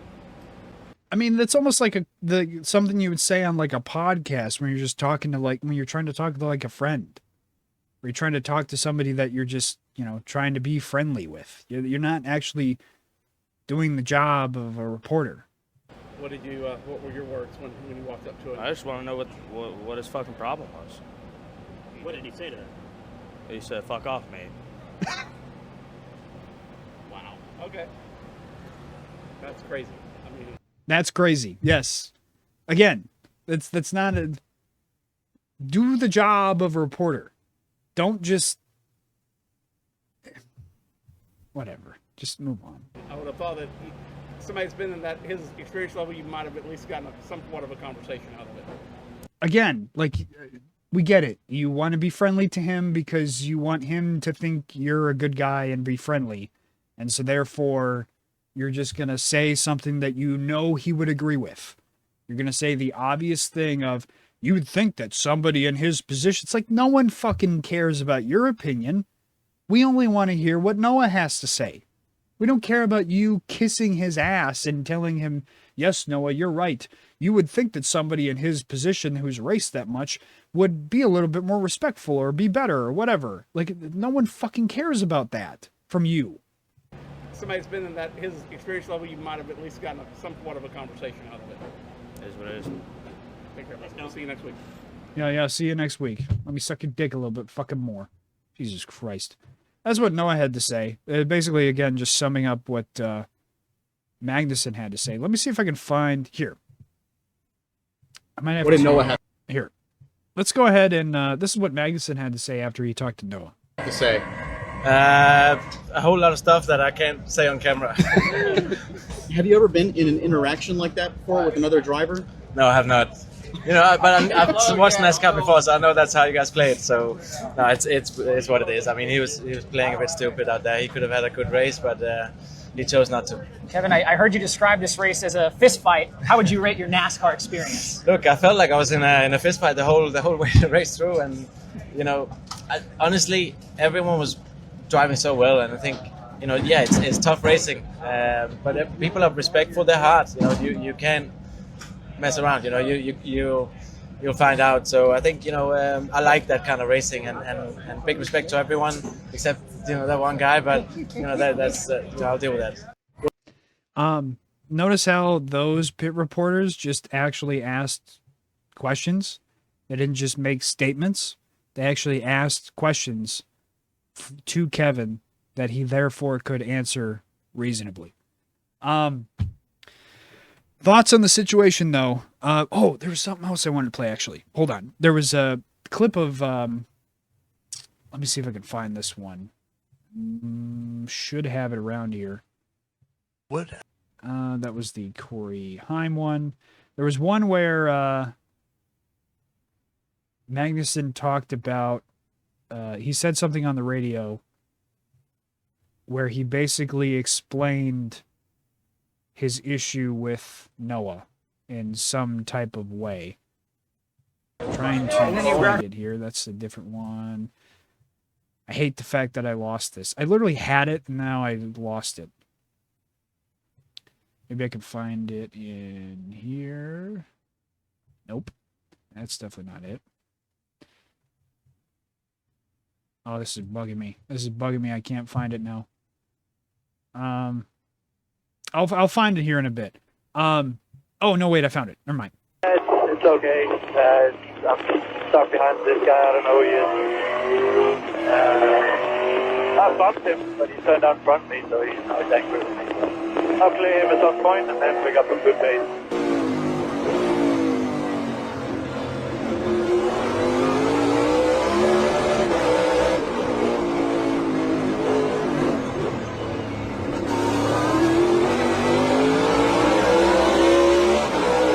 The Ford just got shipped. I don't know if it was by us or somebody else.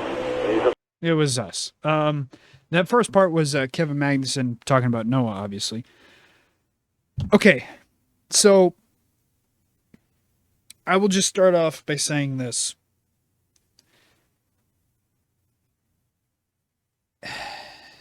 Involving Noah blocking that much. Maybe I don't watch a lot of Noah Gragson, honestly, at least in the Cup Series. So I don't know of him to be this aggressive, I guess, as far as blocking and such. And understandably, like I said earlier, I mean, you're playing defense the whole time. And anybody who's trying to pass you, you're just trying to play defense and hold your position. There's not a whole lot of opportunities to make a lot of easy passes.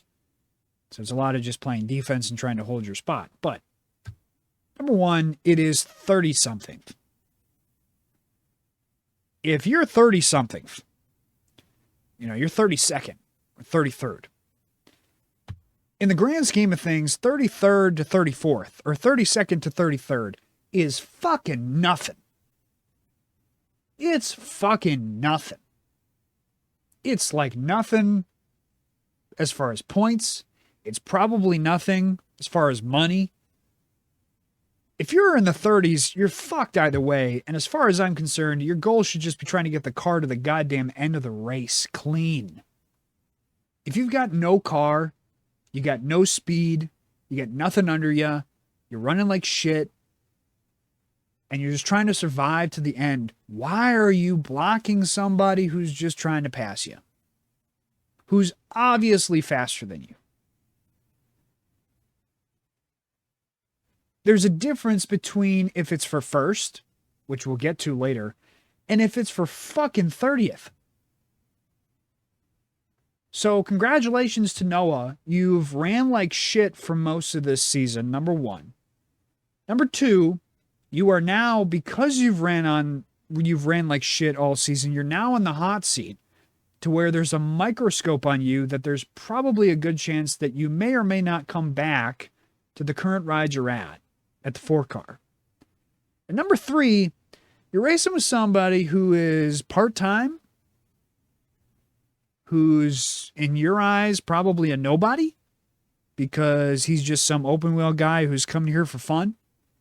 And you're out there fucking around with him for what reason? For no reason. And the end result is you got dumped, your day ended, car destroyed, and he drove away just fine and had somewhat of a decent finish, all things considered. Better than you, anyways. You ended in the garage pissed off, mad, so mad to where you confronted him after the race and tried to get an answer out of him as far as what's your problem with me? And he, in so many words, said, my problem with you is you're a fucking idiot in the way that you drive, and get the fuck out of my face. And so the end result for Noah is he ended in the garage, day over, destroyed car, lost points, probably. And now his team's probably not too happy with him because his car's destroyed. He's pissed off that guy, Kevin Magnussen, who, again, it doesn't really matter in the grand scheme of things because he's probably not going to ever race here again. And he's made an ass out of himself because, again, he ended on the wrong end of things completely. So why does the 33 team, why does RCR want to hire him again? Why does the 4 want to keep him around? Why does any Cup Series team want to keep him here? Even if, say, circumstances were something that we didn't see and Kevin was being a dick. He made some shithead move that we didn't see, or maybe even you perceive the initial move that Kevin made to be overly aggressive. And so therefore Noah had grounds to stand his ground and to make that block, and he was in no way, shape, or form in the wrong. And then therefore the subsequential wrecking that Noah suffered because of that by Kevin Magnussen was not Noah's fault and was completely Magnussen being a dick. Even if that is all true, the fact is that Noah, again, ended prematurely in the race, couldn't bring the car home clean, destroyed race car, and he's the one who's running full time. He's the one with his job on the line. Magnussen has nothing to lose. Nothing. He's out here just having fun. He could be fucking around all day and it doesn't matter. If you're in Gragson's shoes where your car is shit, you got no speed, and you're not too great at road courses in the first place, and you're running 30-something, your goal is to bring the car home clean. Save the team at least a little bit of money. But now you just finished in basically the same spot that you're going to finish, if not worse. And you brought home a destroyed race car. What are you doing? Do you want to keep your job? If you're not in a very competitive car and you don't have the stuff right now to be fast, then your goal is to try to race clean. To try to bring the thing home in one piece. And at least the team can then turn around and say, well, he hasn't found the speed yet. Maybe he just needs another year, a little bit more time. And plus, he's been bringing the cars home clean, so we'll give him a little bit more time. But, dude, it doesn't matter if Magnussen was in the wrong. It doesn't matter if anybody else fucked him over. It doesn't matter if it was none of Noah's fault and it was all Magnussen's fault. Noah's just digging his grave, man. He's digging his own grave. He is fast-tracking himself out of that car and out of the Cup Series. Fair or not is not the question. Just the fact is that the guy is just not going about it the right way. If he was such an issue and he was such a weapon, you're 30-something, let him go. There's a good chance if he's such a weapon, he'll go and wreck the next guy. And it won't be you. And you'll end up on the other end just fine. And you won't have a wrecked bucket of fuck sitting in the garage area, twiddling your thumbs, waiting for the race to be over so you can go confront him and be mad at him and ask him what the fuck his problem is, only for him to turn to you and tell you, fuck off. I don't care. Fuck off. Making Noah look like an idiot. It made him look like an absolute idiot. Getting up all in his face and, what's your problem, man? What's your problem, man? And Magnussen just, because my problem is you suck. You're an idiot. You made a mistake and you suffered for it. Now fuck off, mate. It's like I've never thought he was a smart guy. Know what that is. But he's proving once again that he's not a Cup guy. He's an O'Reilly guy. He can find great success in the O'Reilly series probably. And hey, maybe he'll be one of those guys that goes down to the 2 or the 21 in the O'Reilly series for RCR. Maybe he's one of those guys and probably would fit in there just fine. If there are those supposed rumors about him being associated with RCR, maybe it's not in the 33 and maybe it's in the 2 or maybe it's in the 21. And that would probably be a great spot for him. He could probably find great success there, win some races, kind of get his mojo back, have people looking at him better now. But this ain't it. This is the shit. Again, whether it's his fault or not is not the issue. It's this kind of stuff, though, that makes him lose his job. You can be mad at anybody you want. He can be mad at Magnussen and blame it on him, and maybe it is his fault. Maybe not.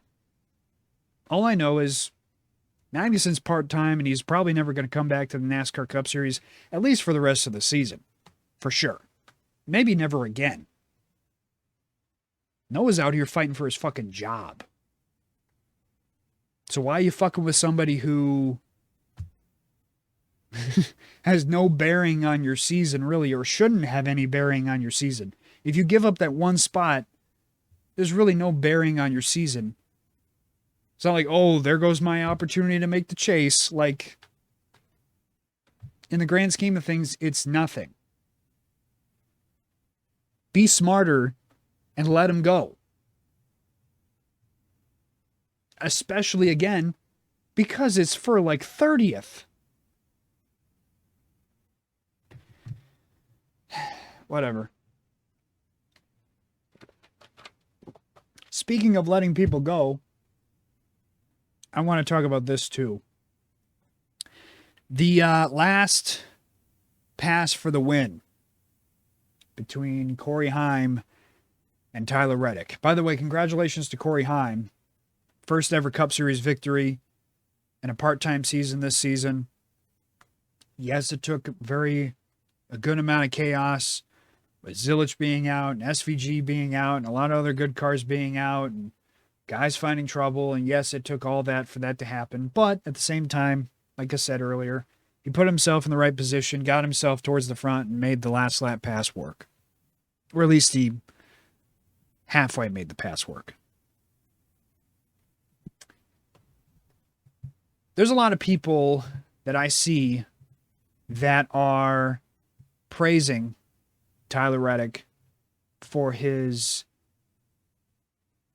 respect, his utmost respect that he has for his teammate Corey Heim and letting him by. For anybody who didn't watch the race, Heim caught Tyler Reddick towards the end, Heim went and made the pass clean, going across. I'm watching the video right now, going across the train tracks in that corner, passed him clean. Reddick made a great crossover move going into the next corner that was a left-hander, overcooked it too much, and kind of doored Heim. And instead of taking advantage of it and just staying in the gas like normal, he slams on the brakes in the middle of the corner, allows Heim to just drive back away and get the lead, and watches him drive away with the victory. This is, in my opinion, some of the dumbest fucking shit I've seen in a minute. Everybody and their mother on Twitter that I've seen, all but praise. Oh my God, Tyler Reddick, what a great driver. Oh my God, the amount of respect that he's just gained from everybody for doing that is so great. Oh my God, what a great guy. I mean, what a great guy. He finished second. Gave up a victory that, by the way, are not easy to come by, and just gave it away. I understand some people might say, hey, you feel bad, feel like you cheaply won or whatever because the guy was faster than you and you doored him trying to pass him back, and so some people might say that's cheap or whatever. Number one, this is NASCAR.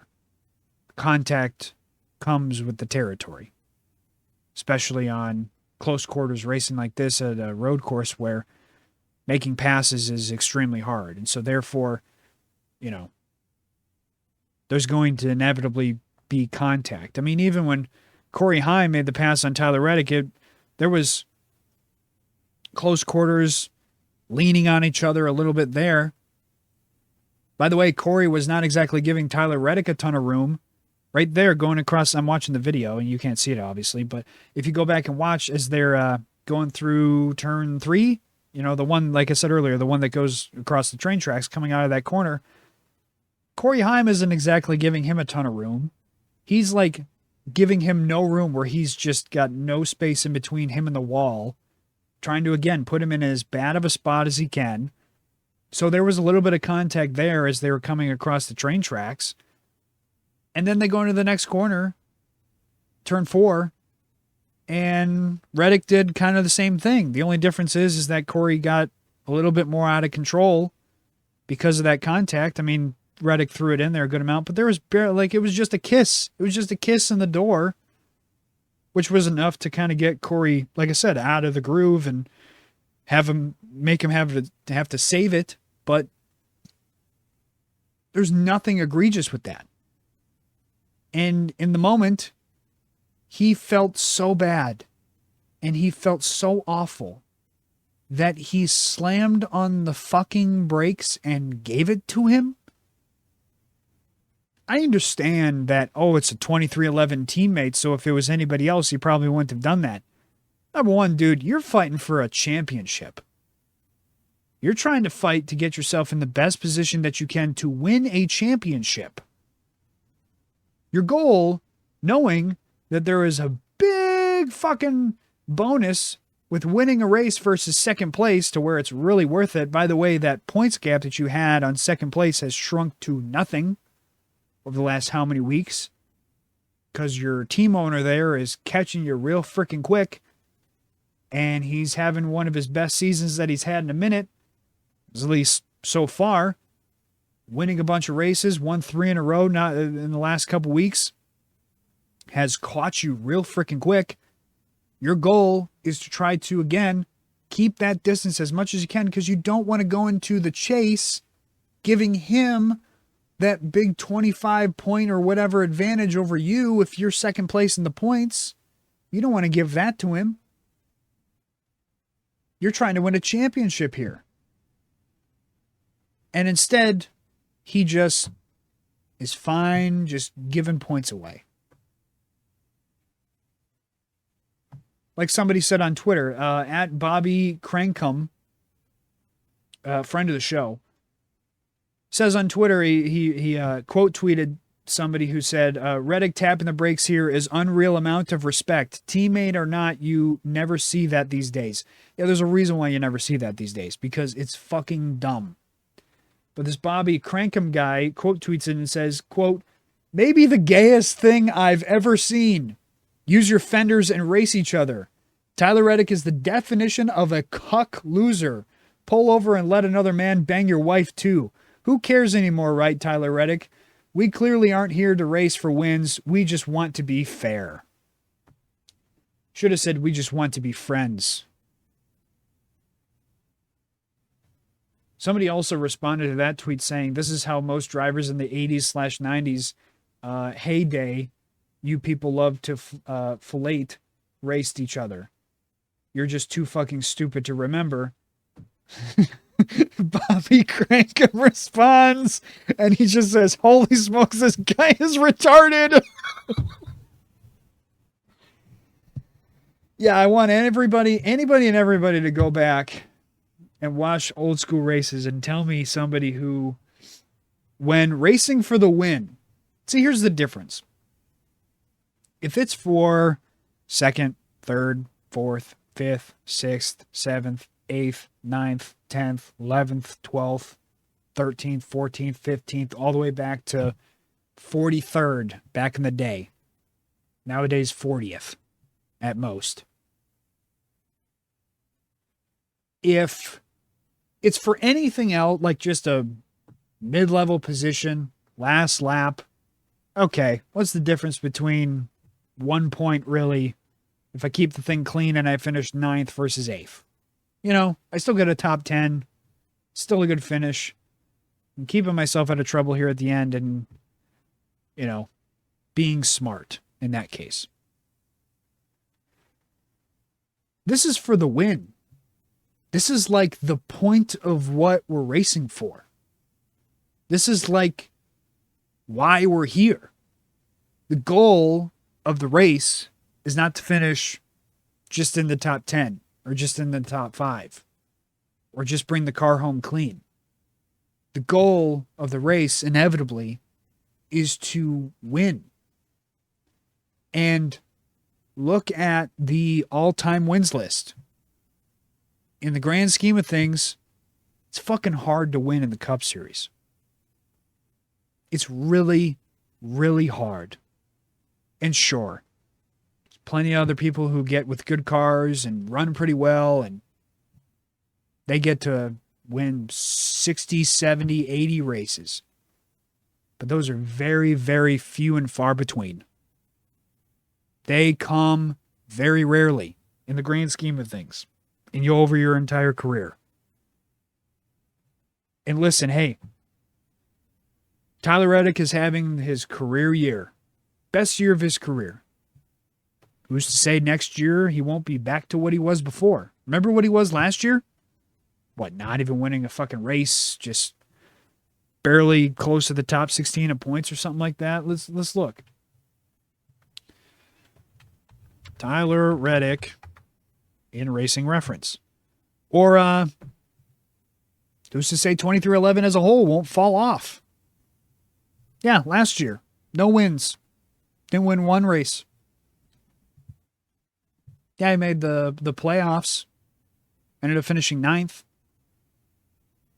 Had a smattering of like 2-3 wins over the last X amount of seasons prior to that. But again, in the grand scheme of things, these are not easy to come by. Who's to say this won't be the best year of his career and he will never have a chance like this again? And the rest of his career will be 1 win, 2 wins at most. Again, is the goal not to try to win as many races as you possibly can? Is the goal not to try to find the most success, not just for yourself, but for your team specifically?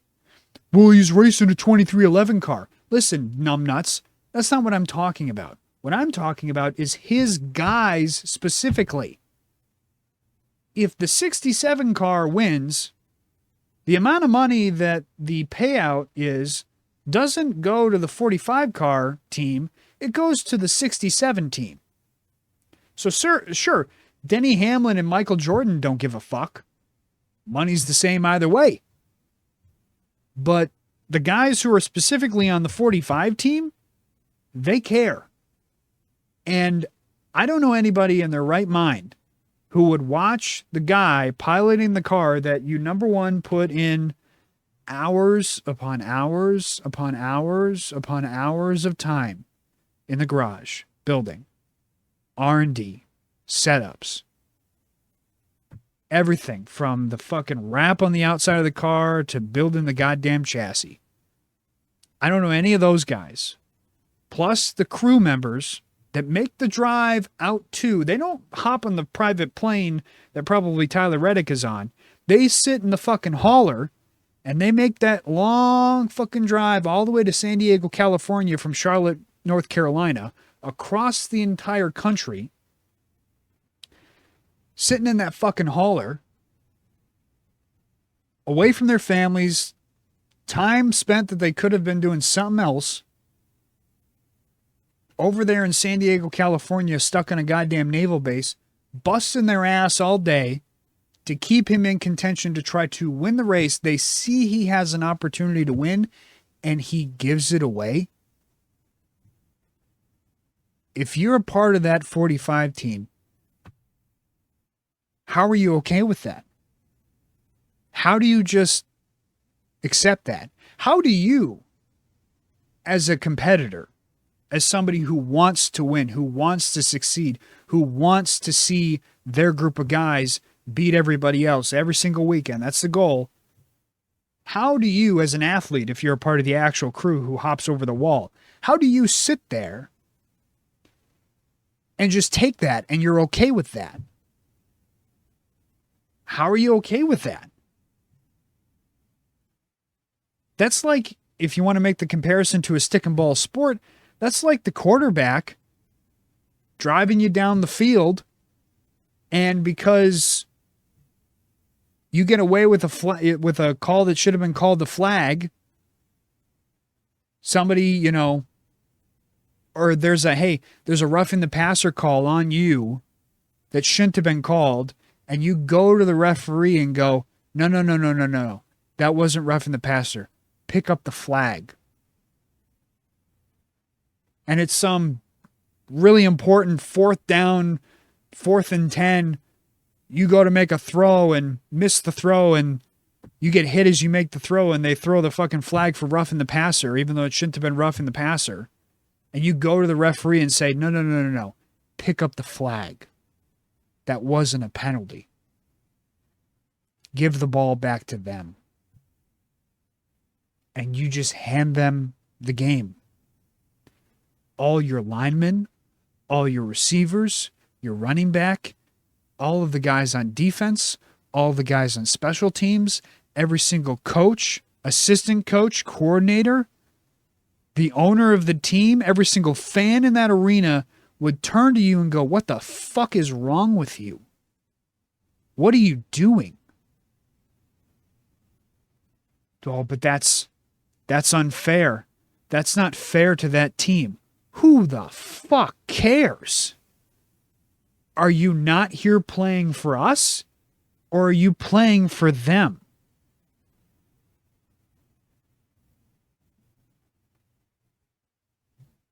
I'm not going to be surprised at the end of the season now, and it won't have anything to do with anything that Tyler Reddick will actually do on track. It won't have anything to do with, it's not going to be like he's going to do it again, or that this will really come back to bite him in the sense of it'll hurt him in the points. It won't be that. It'll just be the racing gods.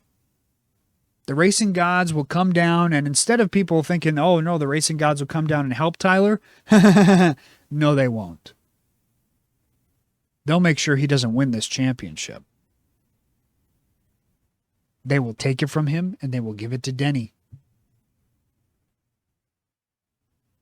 Does anybody in open wheel do that? And I know Denny, again, it's circumstantial. This is for the win.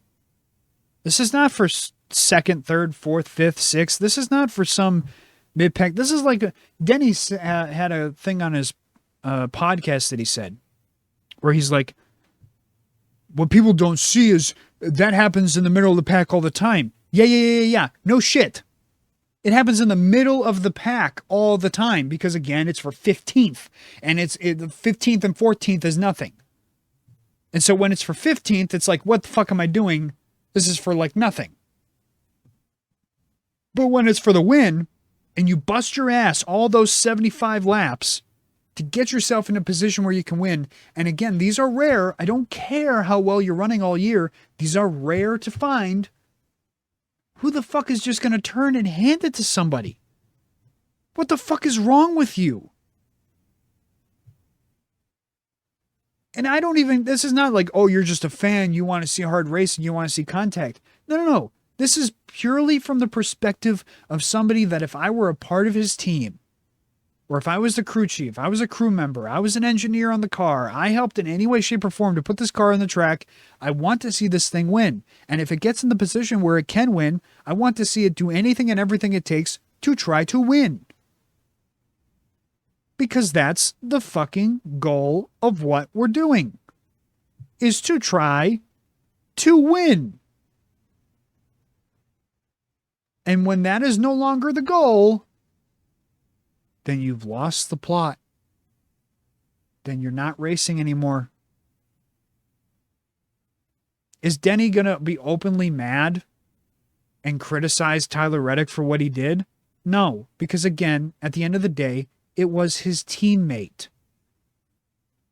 And sure, if it wasn't his teammate, if it wasn't a car that had the 67, 35, or 23 on the side of the door, would he do that same thing? Probably not. But it does not change the fact that that is not racing anymore. I don't care if it's your teammate. It's the last lap. When we're out on the track and it's the last lap for the win, you're no longer my teammate. I don't care if I have to see you Monday morning and confront you about it. I'm out there racing for my guys and my guys only. The other previous X amount of laps, if it's not for the lead, if it's not for the win, yeah, then whatever. You're my teammate. It's for 4th, 5th, whatever. I made a mistake. I overcorrected. Then maybe at that point, it's fine taking 5th and not 4th and biting that bullet, knowing that at the end of the day, in the history books, it's still a top 5 and there's really no difference. It's not that big of a deal. But victories mean that much. Victories not only mean that much in legacy or in history or the point of what the fuck we're doing, but it means that much in points. If your goal is to win a championship and your goal is to put yourself in the best position that you can to win a championship, your goal is to try to be first in the point standings heading into the chase. That points gap that you have on Hamlin now has shrunk to almost 0. The last how many weeks he's won races? You haven't. And he's closed that gap. Your goal should be to try to hold that lead as best you can in order to try to win, get that X point advantage, try to gain that gap back to Hamlin in the hopes that maybe that is the difference between you being first in the chase heading into the start of the chase or second. It's a joke. And it was the perfect cap to a joke of a racetrack and a joke of a race and a joke of an attempt at a race. It was the perfect nightcap to a joke. Made sense. Joke of a racetrack built for really no reason. Prioritizing things out of order, not building the racetrack that you should be building, instead building a temporary racetrack. Stupid. Having a stupid layout of a track. Having stupid cars on a stupid track. Putting on a stupid race with stupid stages. Trying to sell us all that it's great, even though it's stupid, and you had a stupid ending. And here's the thing. I kind of feel bad for Corey. I don't feel bad that he won. I don't feel bad that he had the fastest car at the end of the race. I don't feel bad about anything about that. I feel bad about the fact that now his first win, some people's eyes, it won't be tainted because Tyler Reddick still blew his left front tire and he would have probably gotten by him anyways. But now, to some people, it will forever be tainted because somebody just decided to just let him have it. Here you go. I gave you your first win. You're welcome. Kind of sad. But hey, good for Corey. Like I said, he was the fastest car at the end of the race. Probably was still going to get by Reddick in the first place. But even though that is true, doesn't change the fact that, that is now tainted. It is kind of like well, yeah, he probably would have still got by him, but he did just let him go. He just gave him the win. So, yeah, by the way, I guess winning this race, this, special quote-unquote crown jewel event, isn't that important because the guy who probably could have maybe had a chance at winning it had no problem in just giving it to somebody else. But don't worry, we'll paint it under the guise of he just has so much respect for this guy. He just has so much respect for racing people clean. Who the fuck in the 80s and the 90s ever did that? Please, show me. Show me where somebody, for the win, on the last lap, made a move to try to pass somebody that ended up resulting in contact to where, by the way, that person didn't wreck, that person didn't spin out, that person just got moved up the track a bit, out of the groove, kept going straight, was just fine, and then that person just gave them the win, just gave them the spot back. When has that ever happened? I want to know. When has that ever happened in the history of the sport where that was ever a thing? That we're racing for the victory. We are first and second. You are trying to pass me. And because I put you in a bad spot after you passed me and I doored you and I bumped you up the track and out of the groove, completely clean by all standards, nothing wrong with that. And I just slammed on the brakes and gave you the spot back. What the fuck is that? If you do it in iRacing, it's whatever. You're racing with your buddies. It's really for nothing because it's just, a simulation that doesn't really result in any real money and real opportunity for anything. You're just racing amongst your buddies. It's a simulation. Who cares? But in real life racing, where there's millions of dollars on the line and millions of dollars put into these cars and everything else, way to make a joke out of it. Way to go.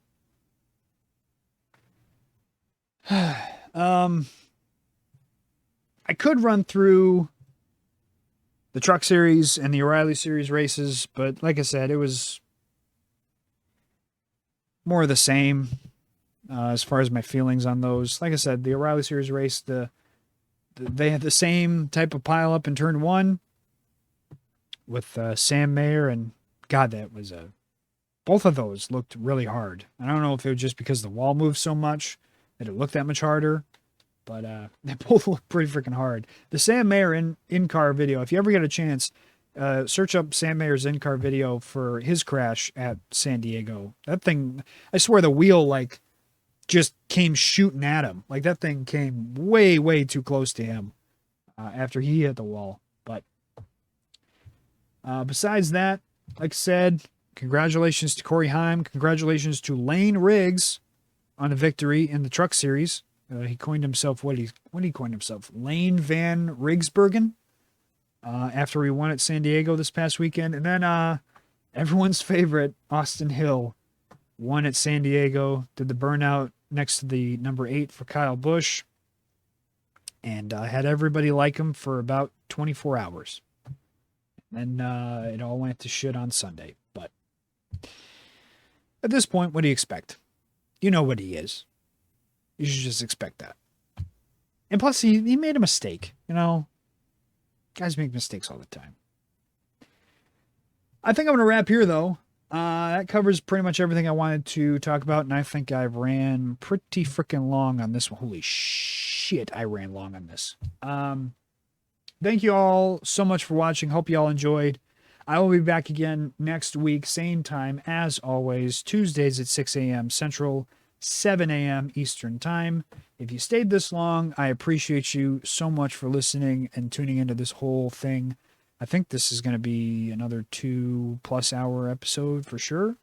I don't know. I have to edit the 2 parts back together, so it'll be interesting to see how long this one is. But I hope you all enjoyed this past weekend. Actually, no, I hope you didn't, because that was fucking stupid. I hope you enjoyed the podcast, though. Be back again next week to cover all the happenings from this week's news and everything that happens this weekend at Sonoma.